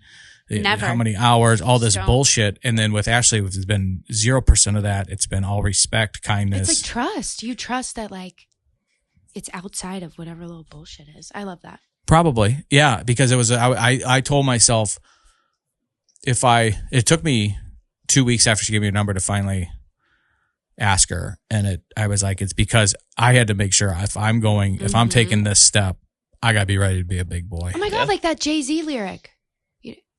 I would make sure I'm emotionally available before I invited you over. Sure. Yeah, exactly. Good rap. No, it's good. I can never get it, but emotionally available until I invited you over. Even Jay-Z was like, sure. He met Beyonce and was like, I gotta. So yeah, so I get it. So wow. I've never been on these apps, so I'm wondering if, and so you're kind of an albatross being divorced and in your 30s when you started it. Your friends all mostly are single, are not married, because this is where I'm going with this. Are most of them on the apps? I think at this point it'd be easier if you just said yes. You have, oh my God. Do you have because I want to get to where I'm going with this. Do you have questions? Well, I want you to get wherever the fuck you're going with it too. So I'm going to answer the question that you've been trying to ask me for years. We have. Just don't overthink it. Don't tell her what to do. You're right. Thanks, Frank. Good. God, you love Kurt. Do a lot of your friends have the apps? Yes, we have them. We've tried them. We're kind of over them. Okay. So my question is then, when you guys are both so excited right now. When people, let's say you meet someone on an app and it's 1, 2, 3 dates, are you like muting the apps? Are you still checking them because you're still available? I stop swiping when I feel like I'm starting to feel some sort of emotional way about the person. And you don't know when that happens. So it's not necessarily after the first date. I mean, obviously I've been wrong 55 times. Sure. But if I feel after the first date like, ooh, I want to see this person again, I don't delete the apps, but I'm no longer actively in the conversations or swiping more. You can pause your account, actually. So like, because if you were still on the apps and then the other person, somebody's friend screenshots it, oh, they're on the... I'm thinking of all the drama. Exactly. Are you on Facebook? Oh, yeah. Are you in the group, Are We Dating the Same Guy, St. Louis? Yes, for comedic purposes only. It's insane. You want to talk about an unsettling feeling is when you get a text from somebody with a screenshot showing and it's you twice. And I wasn't... Okay. And are you aware of this? I've heard of it, but not to where you've been pegged twice. There's a girls club and we ain't in it. Yeah. And and I think in my defense, which I don't even need to defend myself, but in my defense, both times that I was on there, it was basically the girl being like, "Hey, I'm talking to this guy on Hinge. It's like, anybody know anything about him?" Because there's guys on there that they'll post a picture and then the comment section just goes crazy. He's dating all these different women, and nobody could ever say, yeah, we were both dating that guy at the same time talking about me, because I don't do it. Maybe I should start doing it, but I get those texts and they're like, you're on there, and that's a weird feeling because they can post anonymously. She case netted me, and what else did she do? I know she did. She looked my background up, but there was none of that. And I don't know how long this page has been around, but that's wild. So that's where I was going with all this. Like, what are the protocols? Because let's say you meet Joe, and you and Joe like each other, Zoe, and you've gone on. This is the Facebook group. So you are on. How many members? 95.3 thousand. Oh my God. yeah. Ugh. And it's literally, they post pictures. I'm not showing the Is that 95,300? 95.3 thousand, or is that 953,000? No, 95,300. There's not that many women in Salem. I black out when numbers come in the same. Yeah, that's why I was curious. I literally have no idea. They post photos of people. What did they post pictures of you? Yeah. Were they flattering pictures? Hopefully, the ones on his dating profile, probably. So okay. Look at him. I want to be one of the girls on this. Like I said last night, it's mostly funny. It's got to be hilarious. Can I ask you a personal question? Yeah. Do you have a burner? Burner what? Twitter, Instagram. Do you have a social media burner? Hell no. No, I'm trying to get her. I need her more engaged in social media for this thing. I know. I've been mentally prepping myself for that. Like even maybe TikToking and shit, because there's some sober TikTokers that have like podcast, and it's apparently you got to be in the space, and we're not. I'm trying. So I'm all ears, because I know you've done some TikTok stuff. But Zoe, I think. Wait, were you? What? I don't know why that popped into my head. I was just curious. If you had a burner? It's like a dog's like seeing squirrel. Sure. Sorry. Well, I mean, on the topic, that's where I was kind of going with the questionnaire when I got impatient with you for not just playing the game. Right. Oh, I hate playing games. I just wanted you to say, yes, most of us are on the app, so I could get on to the next question. But when is it, if you're with Joe, you've gone on 2 or 3 dates with Joe, you start liking Joe, and then Joe you think is kind of into you, but then you find out, like, when do you say we got to get off the apps? Like, is that the new we're going steady? I mean, we wouldn't say that, but you wouldn't, right? That's Saved by the Bell. Equivalent, right? Okay, right. I don't think there has to be a right or wrong answer. Oh, do you? Yeah. Like in terms of when to have the conversation? She's got boundary. Or just like at large, like the situation. Yeah, what are your thoughts? I think it's something that you talk about early on, and I think it's bigger than, the apps, whatever. I don't care if you're like looking at other whatever. Like if we're hanging out and you at least know what you're trying to get into, great. Like I would rather have somebody who's like still not sure, we're on date 2, 3, whatever, has been explicitly informed of like, this is what I'm down for. This is where I'm at. We've exchanged that, and we're just still new trying it out, rather than someone who on date 2 is like, I deleted the apps. Like you don't have to, but blah, blah, blah, blah. Oh, wow. And then because that happens. And it's like, that's happened to you, or people, that's what they want. That's Hinge's like catchline is the app made to delete. Yeah. Like it's like people are really excited, and then people like, I feel like you have two kinds of people. People like me and Kurt, who we like first dates. Second dates are so-so, and anything after that is like we don't have. I was gonna say we don't have much experience, but it's really me. And then some people are like, "Oh, first date went great. I want to go on a million more dates with this person, and I keep him." That's me.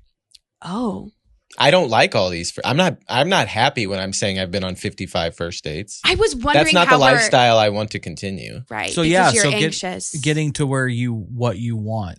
You're having fun maybe on these first dates, but it's not. I'm over. To be honest, I'm over it. Man, I thought we were closer. Well, we're also at very different like stages in terms of like age and. You said you're anxious attached. But you seem kind of avoidant from what I'm. Sorry. Just Takes one to That's know what I was one. gonna say. I know. That's what I'm owning right now. I'm You're gonna avoidant? like fucking curb stomp you. I love you so much, but that was funny the way you said you're kind of avoiding it. And I'm like, oh wow. I'm working through I know, it. I'm proud of you. You're oh my avoidant? God. Yes. Ashley wouldn't let her when her what's it called, practicum ended. She said, Joey, you're not going to fucking ghost me. You're going to come over for dinner and I'm going to give you a hug. I'm going to congratulate you on this internship. And then she started crying. I don't like that you're pointing a finger. Well, it's a good point. It was a good point. She started bawling and said, thank you. I know, because Ashley was really afraid you were going to ghost her. And just because you don't like goodbyes or something. So she came for dinner and then we had a great dinner. And next thing you know, we're doing a podcast because Zoe was chirping back at me pretty good. Are you a master of the Irish goodbye? What do you think? I think we may have that in common. I love a good Irish goodbye. Oh my God. I don't love it. It's like imperative for me. Like I don't just love it. I love it. It's like how I will be exiting. Like unless I have time to be like Midwest goodbying this shit. Like I have to go to each person, blah, blah, blah, blah, blah. The only place I do that is underground. The only place. Anywhere else, I'm like, fuck this. I got overstimulated. That's why I'm leaving. Because I'm always like, don't leave yet. Yeah. Anytime I take 2 steps towards the door, Zoe, it's like out of nowhere. I'm like, work to do. When you mean Irish goodbye, are you talking in the social settings or in relationships? I was describing social settings. Do you do it in relationships as well? Define relationships. Do men in your life often leave whatever situation they might feel like they have with you feeling like they don't have clarity? Don't know. Don't care. Not actually that crass. But seriously, like, I am very much of the opinion that, like, we both went on a first date. We entered into this on the same, like, I don't owe you shit, bro. Like, and I'm getting better about that, not just like completely falling off the face of the earth or whatever. And it's not because I'm like so mean or like really don't want to like address it. It's like I just have 50,000 other things going on constantly that I'm not going to be, he might feel this way and that might mean that I need to maybe respond this way to avoid having him feel maybe this way. I'm like, fuck. Oh my God. No. Like if I'm not going to like not show up to plans. Like if we have plans, I'll go, But like, and if it's been multiple dates, it's like, hey, yeah, like I'm not really seeing this go anywhere further. Like, you say that or you avoid saying that? I said it most recently. The most recent opportunity I had to say it, I said it. Per encouragement and because I'm growing. But I also like, if I didn't have like a personal outside tie to the person that I'd exercised that statement with, I wouldn't have done it. That's I would fair. have just been like, I don't know, 5 dates is kind of a lot. So like, probably still would have done it. Just because like that's life, bitch. Like nobody talks about death. Guess what? Grief is everywhere. And you get attached to things that are not actually about the thing that you're attached to. It's about your attachment. And that's not my problem. And that probably says a lot about me from other people's perspectives. But like, that's just not where I'm putting my energy.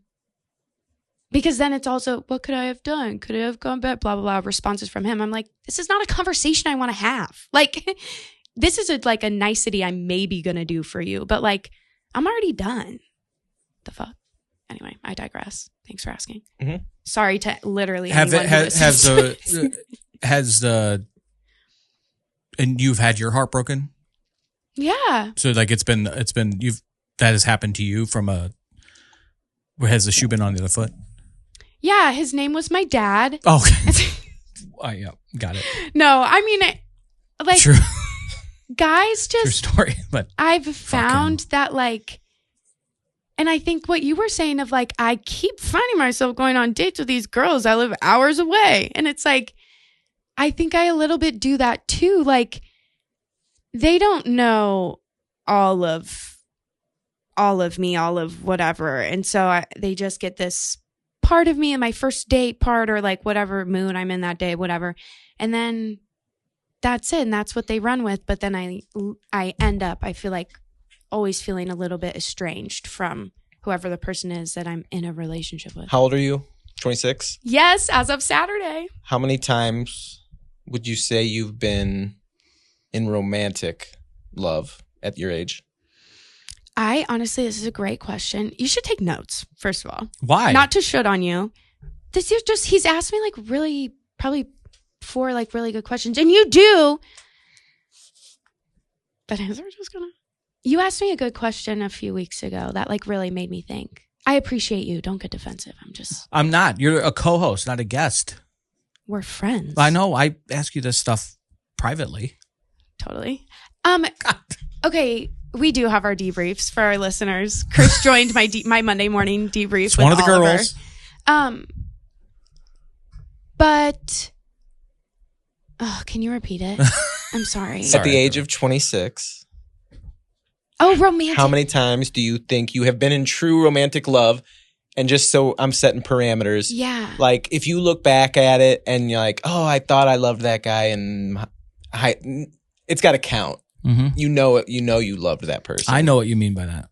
Do you? Not like puppy dog, crushy bullshit, but like serious. Like I love. Like I feel seen, and I feel like I see you, and it's harder to be separate from you. Yeah, I think I have. I knew your age on the number. Well, and that's the thing is like I have been asking the question of like, what is romance? Like, how are we defining romantic attraction or like romantic relationships? Because I think that's really what I'm like fuzzy on. Like, because what I'm receiving is like romance is the idea of like longevity. Like, oh, if we're in love, it's so romantic. And that's like the idea of like, it's going to last forever, which is why it's such a fucking like, oh, wow, I almost made a weird reference. That's why it feels like such a blow when something doesn't work out because it was so good. And so obviously that means it's going to last forever. It's what the fuck? No, like that's the opposite. Like when something's so good, it's like not sustainable. You can't indulge in something like that. Like if you want it to be sustainable, you have to break it off into parts and be like, okay, this is good. Mm-hmm. Where can we go? You know what I mean? So I think part of it for me is there are people in my life to this day that that I care about deeply and can be distant friends with that I probably at once I was at once maybe in close with.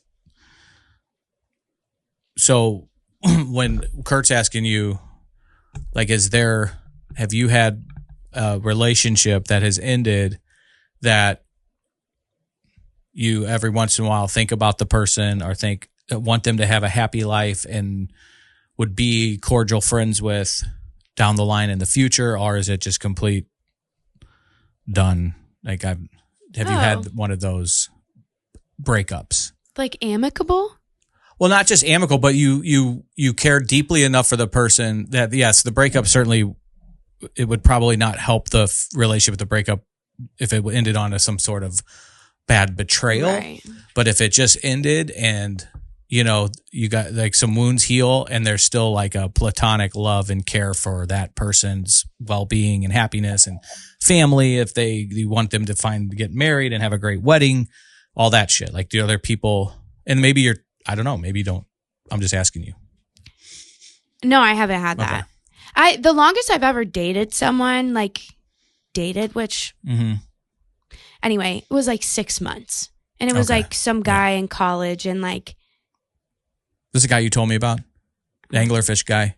No. Okay. That was an 8-year on and off situation. So there's been somebody. But he never actually left. I never actually left with the 8-year situationship. We were never actually together also. That's what I found security in was you can't leave me if neither of us ever agreed to stay. And that... My heart, like breaking it down, I want to fucking hug you and cry. Oh, God. I feel bad. Oh, why? You. Well, just because of the dad shit, man. Oh, it was so freeing when I realized like I have nothing to lose here. And that is like, this is the first space that I can like unmask. Like when you're with like a shitty guy, it's like the worst part is feeling like you're tied to him. If you're with a shitty guy that like is sometimes shitty, less shitty the further away you get from him and you still like sometimes hang out, you know, it's like, it's okay that I have nothing to lose because it's not actually about him right now. Like, what am I learning about my own attachment style and what I've already been through that's like leading me into that? You know what I mean? I don't know. So this has gotten deep.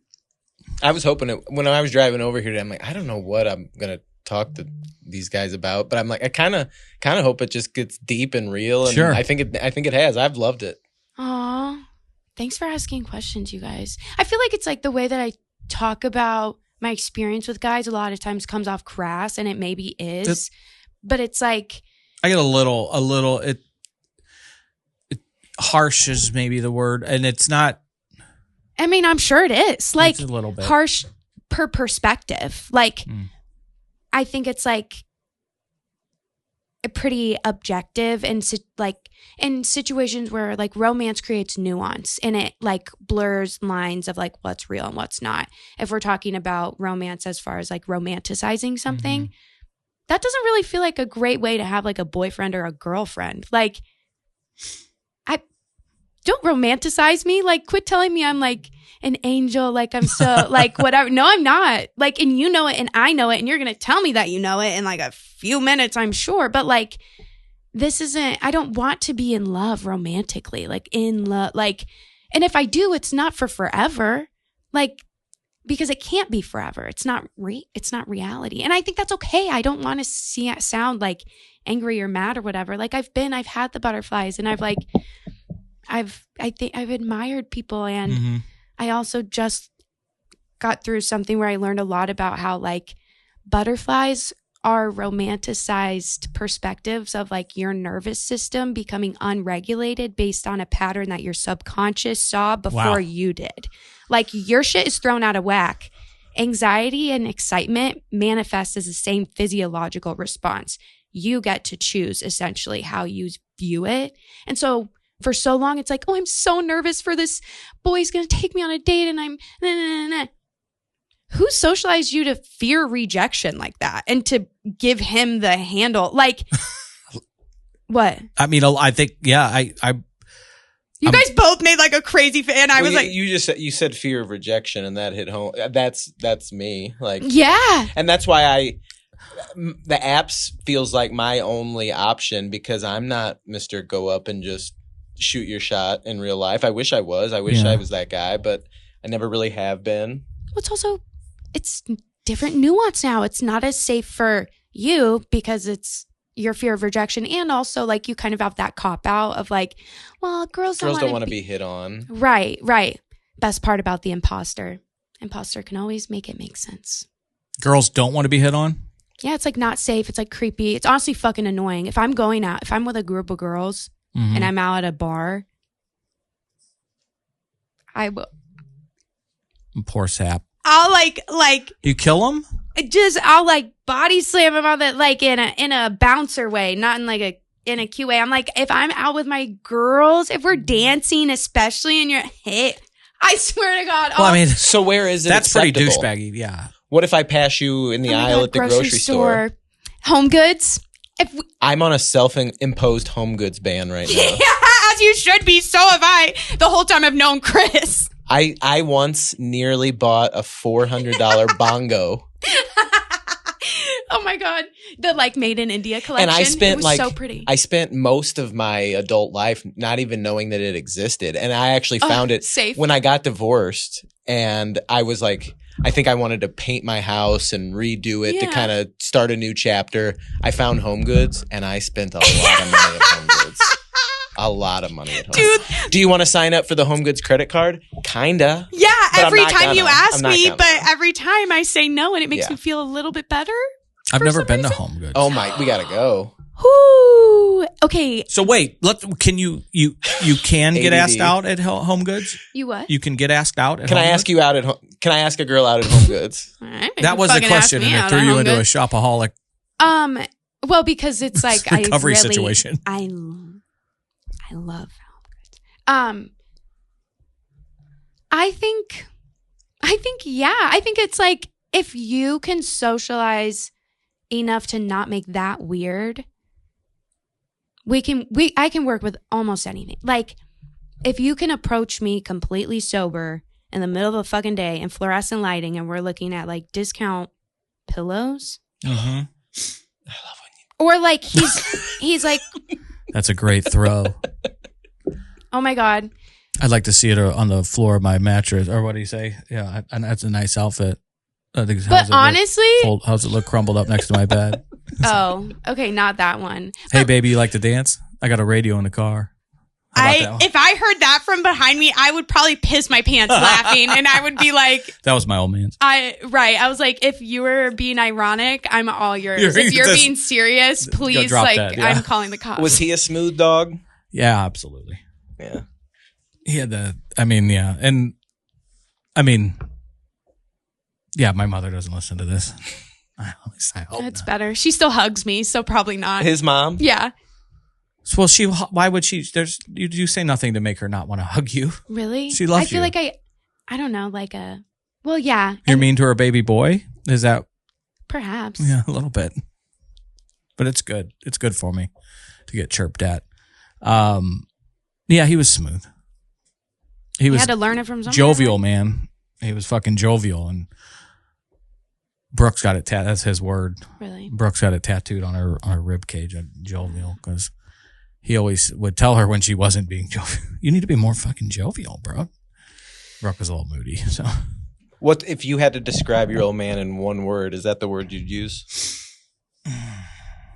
That, or, hilarious would come to mind. What if you had to describe yourself in one word? Oh, fucking mediocre. You're next. Mediocre? All right, now you have 3 you get to do. 3 put-ups. Are you familiar with the 3 put-ups for every put-down No, rule but that we have here? makes sense. Loyal. Loyal? That's mine. I'm loyal. Been noticing that in this conversation of like loyalty is like a high value. I think for the 3 of us, like it's come up multiple times, and If you're my romantic partner, no question. But like even as a friend, like I am loyal, probably to a fault. Yeah. This episode is sponsored in part by Light Source Psychotherapy. If anxiety, panic, trauma, sleep issues, or big life transitions have you feeling stuck, their team works with kids, teens, adults, couples, and families in Belleville, Illinois, through teletherapy or even walk and talk outdoors. Evidence-based care like CBT, DBT, EMDR, and more, built around what matters most to you. Learn more and book at findyourlightsource.com. Loyal to a fault, and I'm been told I'm recklessly generous, which working on would read my book, flip to chapter 11. Just anyway. Do you have you a have book? a book? No. Oh, I was like, you It's read? a chapter Would 11. you? It's a bankruptcy joke. Would you? Would I write a book? Mhm. I used to write. Yeah, you Maybe. do write. It's really good. I used to write a blog, like a sober blog, and I used to write. I like to write. It's always been on my mind to write a book one day. I think I'm going to get the nonprofit launched and then potentially write a book. I need to get on the other side of the storm I'm in right now and hope, and then help people get through those types of storms. So that's, yeah. I'll be your ghostwriter. I'll write your autobiography. Okay. We'll see. What's your word you'd use to describe yourself? Chaos. I'm just I'm kidding. screaming. You do wear a shirt. Honestly. Punctual? Ooh. Fuck no. No. What do we start at 12 or 12:30? Like I'm always, because last week my ETA was like 12:14. You said good ETA. Did you tell her what like, I said? No. I keep things in the locker room. Yeah. That says in the locker room. Wait, you're in the locker room, stays in the locker room. What do you say? He says worse to me, I'm sure. No, I just said my GPS says I'll be there at 12 on the nose. Oh. And he said, Don't rush. No, don't. I said Zoe and punctuality. That's actually, I was going to bring our frenemies. Bring that. Well, punctuality is for somebody fucking else. And I get paid to do this, and so I do my early best. Bird gets the worm. I not tried. Early or late. No, you were good. I was meeting with a couple clients, so all good. And we started, line at QT was long, but I had to get it because I knew. How was the attendant at QT? Another hottie? No. Sorry. No. I have another personal question. I feel like on the last episode, I just listened. I finished it yesterday. Okay. And there was something in there that made me, I was picking, it was giving inside joke. Sure. Domino's. Oh, yeah. Oh, Ron. my like job at Underground is to order the pizza and then pizza girl. Yeah, I'm a pizza girl. And the first probably 4 weeks of Underground, we had the same guy from Domino's, old, just like raggedy ass. Like his name's Ron, and he would take the pizzas. And the first week, I was just like chatting to him a little because I was trying to get him to let us keep the hot bags so that we could keep the. So I'm like. You're so risen cute, him Ron. No, I was like, how was your day? And it it doesn't take much apparently. And poor Ron. Anyway, so it's Ron would hang so out. There's no Ron essentially stayed for the service and didn't would hang out at Underground on the clock for like 2 hours. Was Ron sweet on Zoe? Oh, I think probably a little bit. He came out to my car. I mean, he was like 60. Like old. Do you have it in you to flirt to get what you want when you don't mean it? I want to say first that flirting is subjective, and that's why I'm going to say yes. Because I've always been the person that's like, oh, you flirt with everyone. You're so flirty, blah, blah, blah. I'm like, bitch, my fawning was like my survival tactic growing up. Like, I'm good at this shit. So people have said that about you? Yeah, like in like junior high, like high school, stuff like that. Oh, you just flirt with everyone, blah, blah, blah, blah, blah. I was like, what? I'm trying to keep this man happy so he doesn't go crazy on all of us. You ever seen that happen, you guys? I didn't say that. That was what I was thinking. Anyway, I think We're back to dad. It just it's like, since we're talking about boys, it's like funny to bring it up. But sure. He did write you. He did make you a mixtape. Yeah. Your dad. Yeah. Anyway. Oh, did he? Deep breath. He's still alive? He was on a countdown 6 months ago. I know, as you know as much as I do. And my new estranged aunt. Can you repeat the question? I think I asked you if you had it in you to like flirt to get what you want, like basically putting on it. Can you just flirt to? Oh yeah. Yeah. Like at a bar. Yeah, I can turn it on. Like where you're not going to pay for drinks tonight. Oh, I always pay for my own drinks. Not even that. But I was thinking like, and I'm not saying Ron necessarily, but can you flirt with the pizza guy to get him to let you use the warming bags longer? I'll do my damnedest every time. And I know I look like a fucking like Aryan wet dream. It's like I'm so fucking pale. I can't even stand wearing makeup anymore because it's like Aryan wet dream. It's like so much sensory That's stuff. a new text name. Oh my God. Well, it's just like, I know. I remember the first time a creepy youth pastor was like, it was like my freshman year of high school. And he was like, seeing like girls like you with those just big blue eyes. Wait, who said this? Some creepy youth pastor in high school. Anyway, but it's like something about. She's been traumatized every step of the way by somebody. Traumatized is a perspective. Sure. I like to say adversity makes us all stronger. Exactly. Now I can flirt with literally anyone and know I'm going to get what I. And I also grew up with a mom who was like, when you're old enough, I'll teach you how to get a free steak dinner. All you have to do is sit at a bar. Can you cry to get out of a speeding ticket? She can cry. I will. I can't cry. I normally, I wouldn't. I don't think I'm not a crier when I'm really scared. When I'm scared, I'm very much like, it's like my business Chris comes out. Like I'm very like objective, rational, blah, blah, blah. And so I've gotten one speeding ticket and I was just like 55 in a 55. Yeah, I was going on over. 55. Oh, Decatur bound.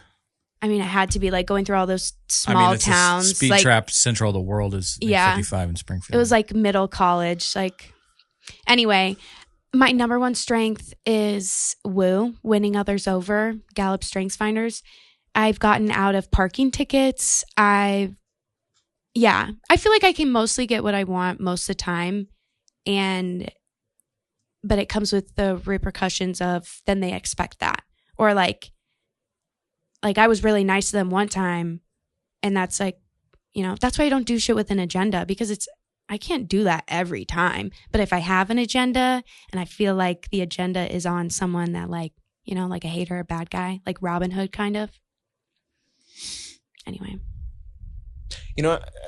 ADHD squirrel again, but I was listening to the Learn episode yesterday and you know what I thought about doing as a surprise for today? What's that? Going to that store she was talking about in Maplewood, and I was going to bring in a tarot deck for us to play my with. Gosh. But I just figured I don't know how to read a tarot deck. Can I teach myself in one day? Right. I thought, let's read tarot today in here. Okay, so when I was hanging out with Brooke last night, we were talking about tarot.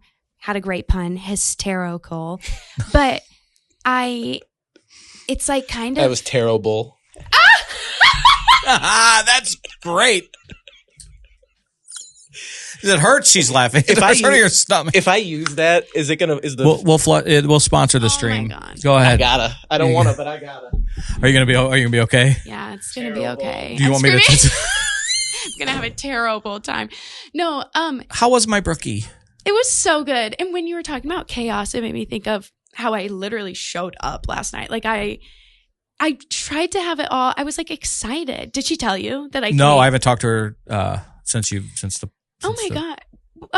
To get together. I tried to hijack into a business meeting. It stresses me out when you're like, talk business. I wasn't. No, I was kidding. Yeah. Okay.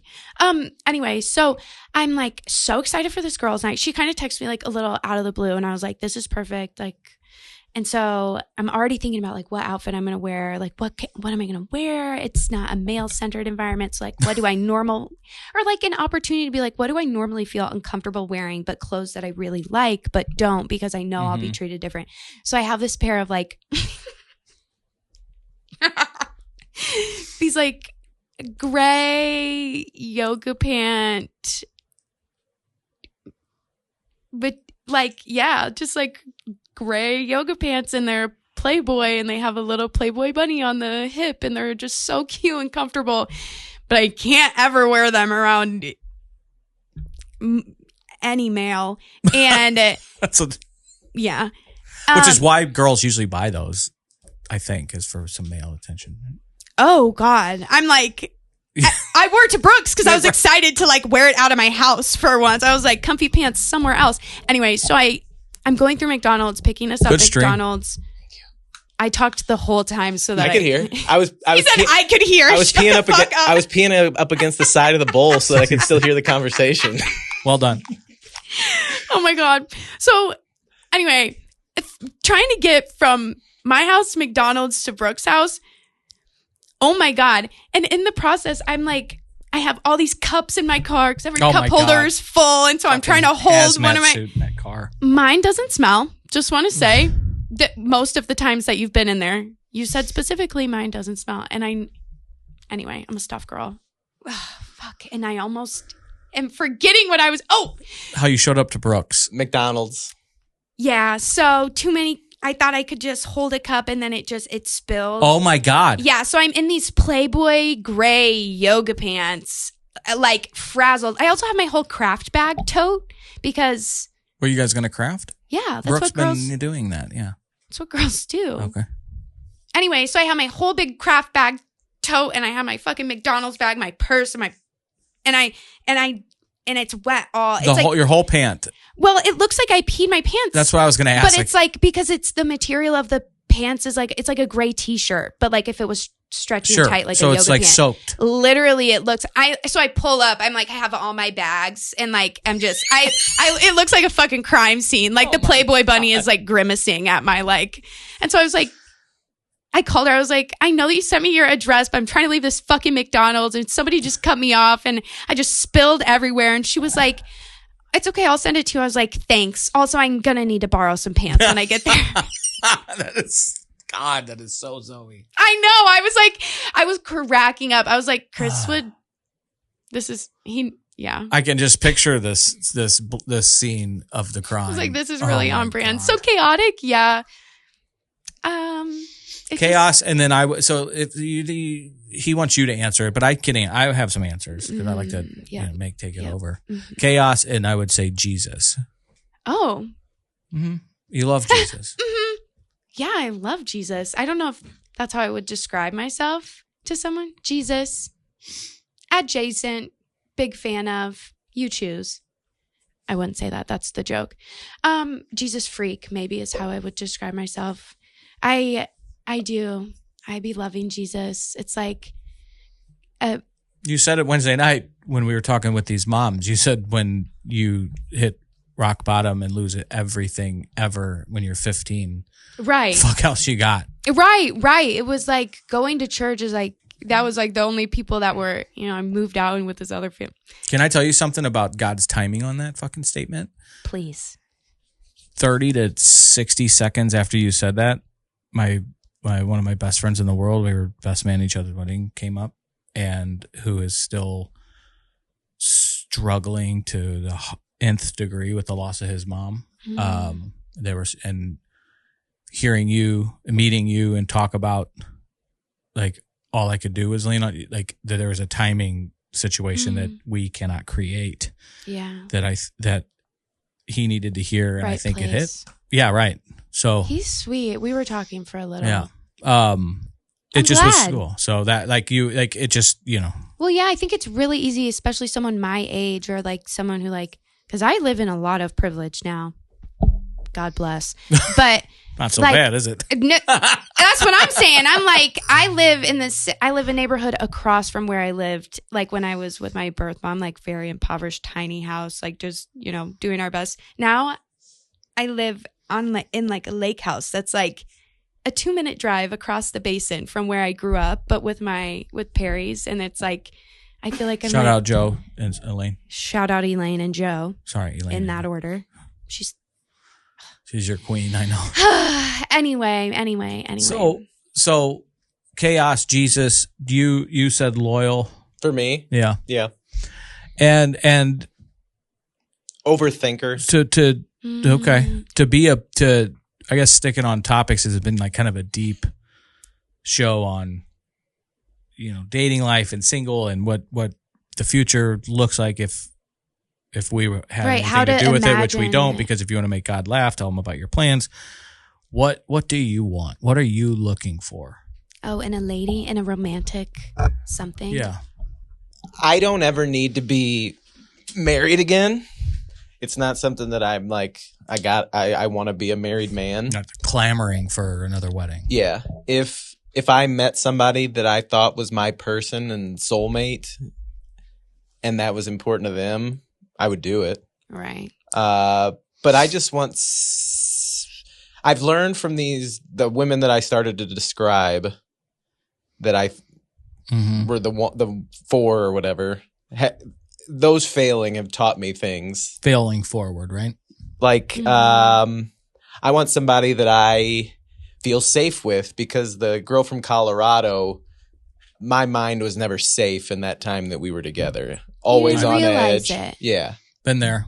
Yeah. I need somebody that got to be a dog person. There you go. You just can't be anti-dog. Right.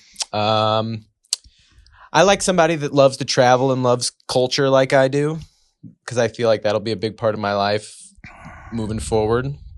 I need somebody that's not stagnant physically and mentally. Like a gym partner? I'm kidding. Keep going. That would be fine, but if running if running is your thing, go run. If yoga is your thing, but like not take care of yourself. I don't want anybody that's stagnant, like mentally. Like I'm a curious person. I like to learn. I want somebody that kind of matches that energy. You don't know it all? What's that? You don't know it all already? I don't know shit. Yeah. I learn that more and more every day. Yeah. I think the first one is just something that just feels safe and secure and easy and so I'm a romantic at heart. So And what does that mean for you? a romantic at heart? Or just like to be a romantic or to be romantic or like romantic attraction? I mean it's like I'm the type that I'll get you something on Valentine's Day, but I think it's more romantic to bring you flowers on Tuesday, October 11th, just because. I like to make my person feel special and desired and attractive. I'd like to have that reciprocated. Doesn't seem like too much. First birthday with Ashley, I got her California oranges, California almonds, and California cab. No raisins? She's my California girl. Oh. Oh. Then I made You got a good one. Then I made California The best one. love. Oh my God.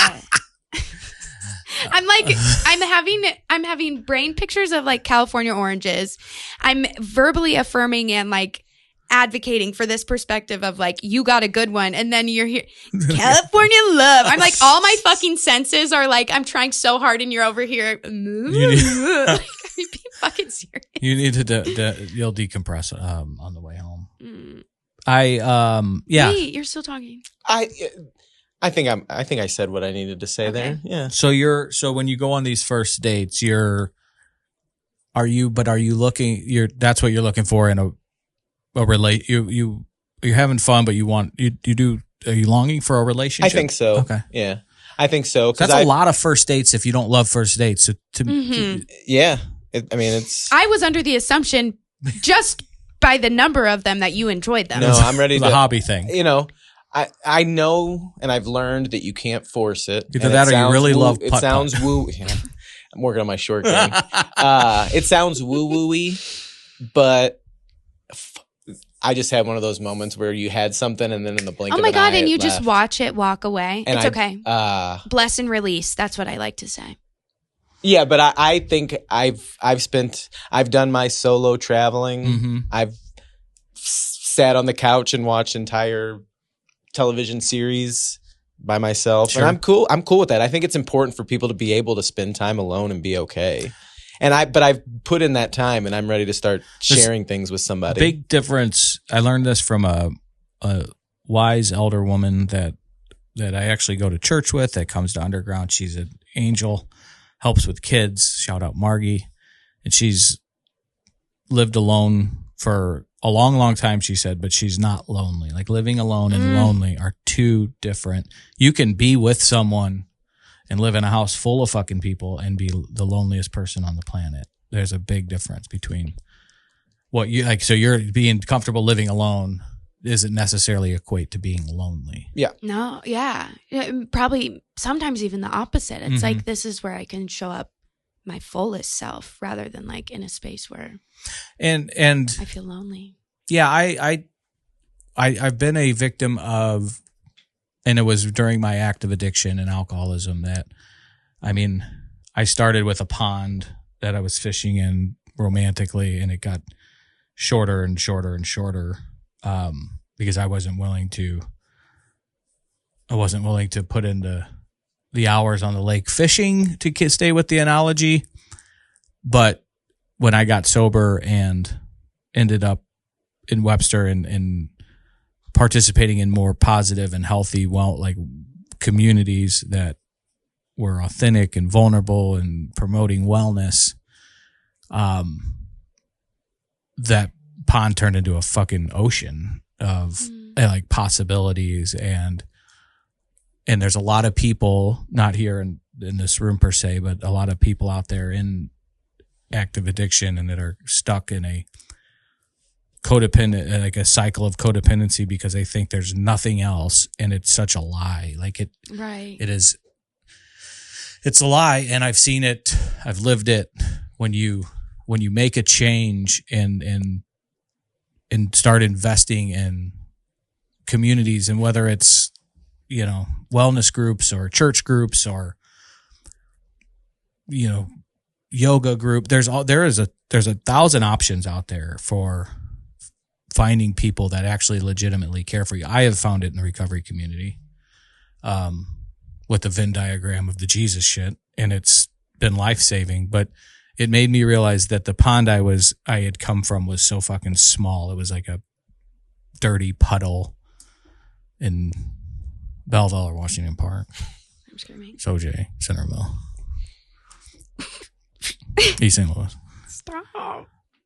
Then I found out there's this big, beautiful ocean out there and it is endless, and it is a night and day difference. But I had to make a big change myself, and I think that is believing you're worthy of like a right, beautiful, sparkling ocean, like that you can live up to what that offers. You know, I've battled a lot lately because I turned 40 last July. Right. Oh, so you're younger? Okay. Than him? Yeah. Much younger. Barely. I mean, God Sorry, damn. I don't know what I was. Sorry. It came out. I'm How sorry. old In did you hindsight, think I would. What are you, 42? 2, yeah. 42. Just turned 42 in November. But I've thought, you know, mortality, you start to think about it more and more. Sure. And I kind of have had the thought, like, fuck, at 40, like, if life's like a mountain, I feel like I'm on the descent. I'm not on the. I don't. You're in the clubhouse making the turn. Best case scenario, but the back nine can be a lot different than the front. But I battle this, like, I fight this constant battle in my dating life, where I try to tell myself that you can't force this, and everybody always says, like, it happens when you're least looking for it, when you least expect it.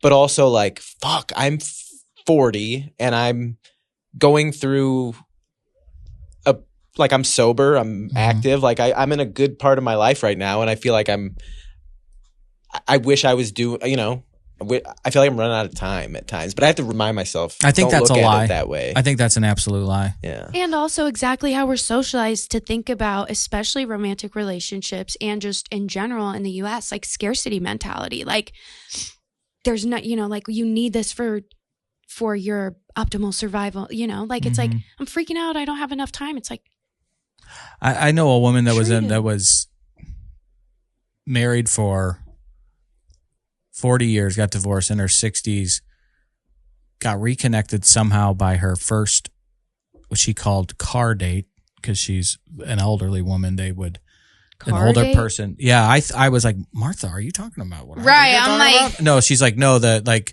her older brother, and when they're younger, would drive the car, and the two would sit in the back and hang out, and there would be a guy parked in front, and they would talk, and it was called a car date. Yeah, like for these young kids back in the fucking 30s or whatever. Maybe not that long ago, because she's 80, the 50s, whatever the fuck. Math. She reconnected with Richard in her mid 60s, I think, 60, 65. They got married, and she had it was the happiest, longest life, like yeah. And then he's passed away of cancer, I think, when I was about a year or two clean. I met Ashley at his fucking funeral. We both gave a reading. And Martha's the one who introduced the two of us. But she wasn't that was the happiest. So it's never over. And like, I'd rather. Heart and soul can change on a fucking dime if you meet. So the lie is that you're running out of time. Yeah. As a 26-year-old, it's like, I don't want somebody who's 26. Like, fuck. And I see a lot of, like, I'd rather have someone for their last 15 years of their life, or like prime, or, you know, whatever. I'd have like a good 10 to 15 years of really good than like, we were together through it all. I'm like, go figure your shit out. Like, do not drag me down with you. Like, I'm going to Like, let's reconvene when we're like 60. Anyway. Oh, I was thinking you were saying you want like a guy that's like in his 70s with a big fucking trust fund and will, and maybe has 6 months to live, and then you collect, and it's That's a different conversation. The Anna Nicole Smith. I do think situation. like a widowed dad would be kind of like the ideal, because I don't want a guy before he's been married ever. Says the girl with daddy issues.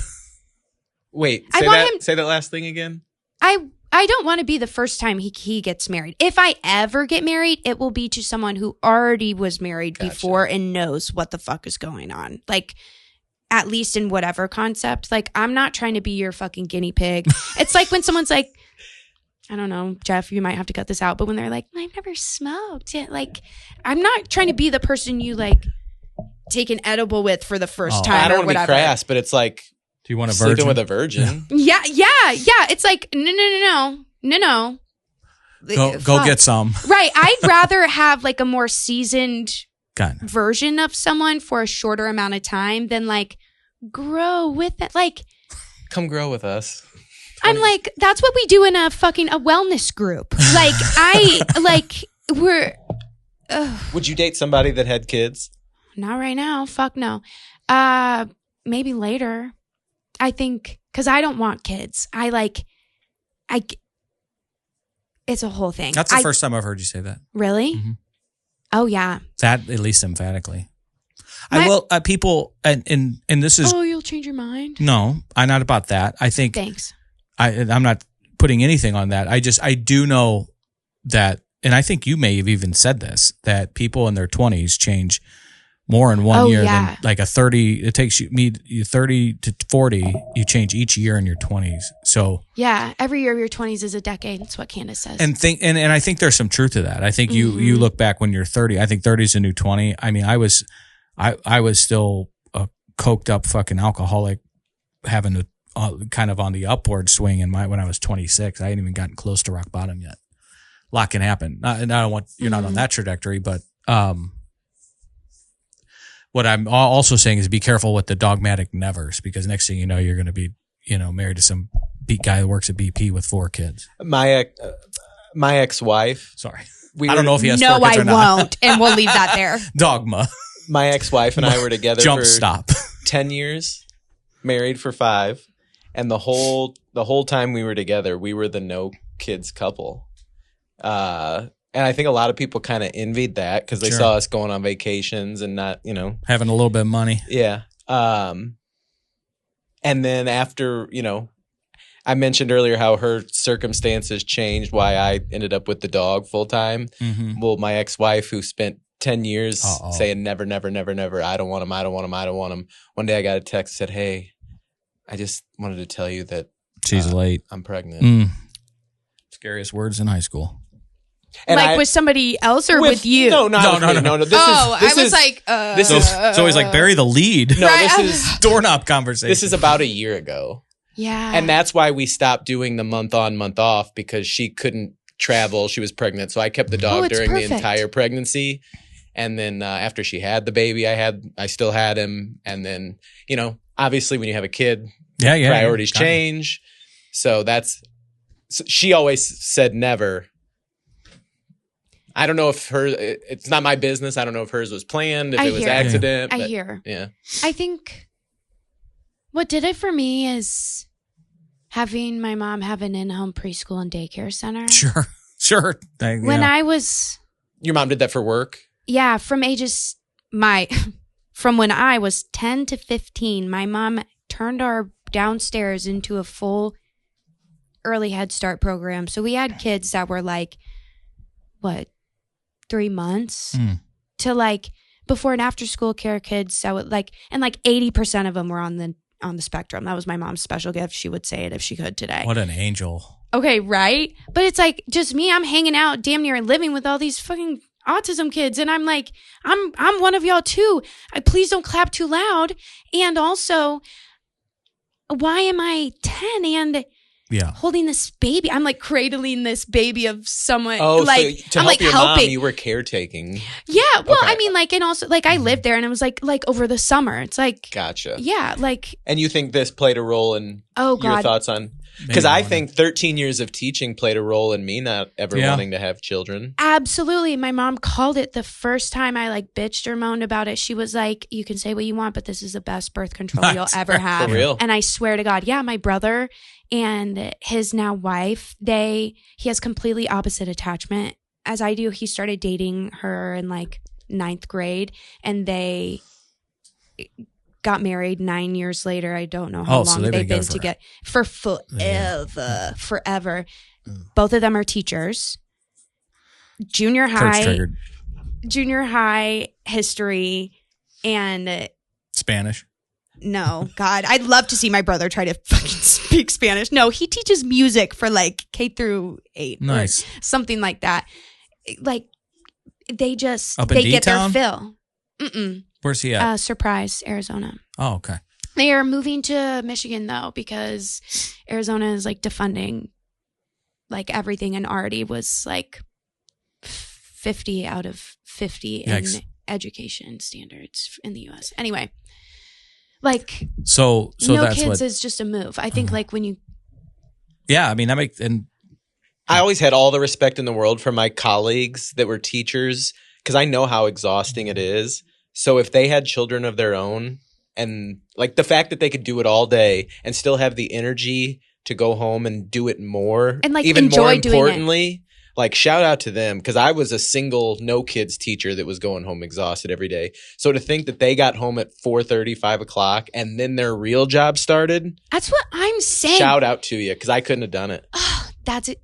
I feel the same way. during COVID, we got a crash course on how important teachers are and how it takes a village to raise our fucking children. Oh my God, Charlie during COVID.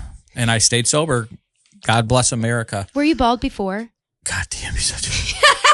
Now I see. I also shrunk 6 inches. I was taller. I see what you mean about her now. You know what I mean? It's fuck? tough. What do you?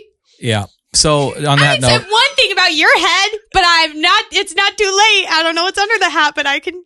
I got a big head. He's got good lettuce. Okay, noted. It's all right. Is that your hottie toddy hat? So it is. I'm a big proponent of not washing my hair all that often. How often do you wash? You got good hair. Thank you. I grew it myself. I wouldn't probably wash my hair very often if I had mostly head like you guys do. So I finally this morning, I'm like, you know what? I don't know when the last time I washed my hair was. So I washed and conditioned it this morning. Double the whammy. And there's hair under the hat? Just for this show? Okay. But I hate my hair for like a day or two after it's freshly washed because I feel like it looks better with like a little bit of grime on it. So I don't know what's I have this powder that I put in. It's like a styling dry powder. shampoo? Yeah, it's not shampoo, but it's like texturizing. So I have that in, but there's been a hat on it all day, so I really don't know what's going on under Guys, there. I'm Italian, so I got that fucking olive oil starts coming out. I got a little greasy. shout out Teresa. I had a girl dump olive oil on me once. I was all coked up. Can I tell you something? In a good way or no? Yeah, for her because I wasn't working. So my granny turns 90 Oh. coming up. EVOO. So tomorrow we have a 90th birthday party for Granny. Where at? Shut up. Missouri Athletic Club, Which one? West County. West County, that's bougie. So my granny, I love her to death. She's so sweet. You need my chit? What? You want my chit? Your chit? That's what it's called. You get the chit. You can put my member number down and buy a drink. Oh, yeah. And as much as I love my granny, she grew up in a different time in a different place. So she's a little bit racist. Yeah. And a little bit homophobic. But she constantly watching MSNBC. So she's a racist, homophobic liberal. Oh, wow.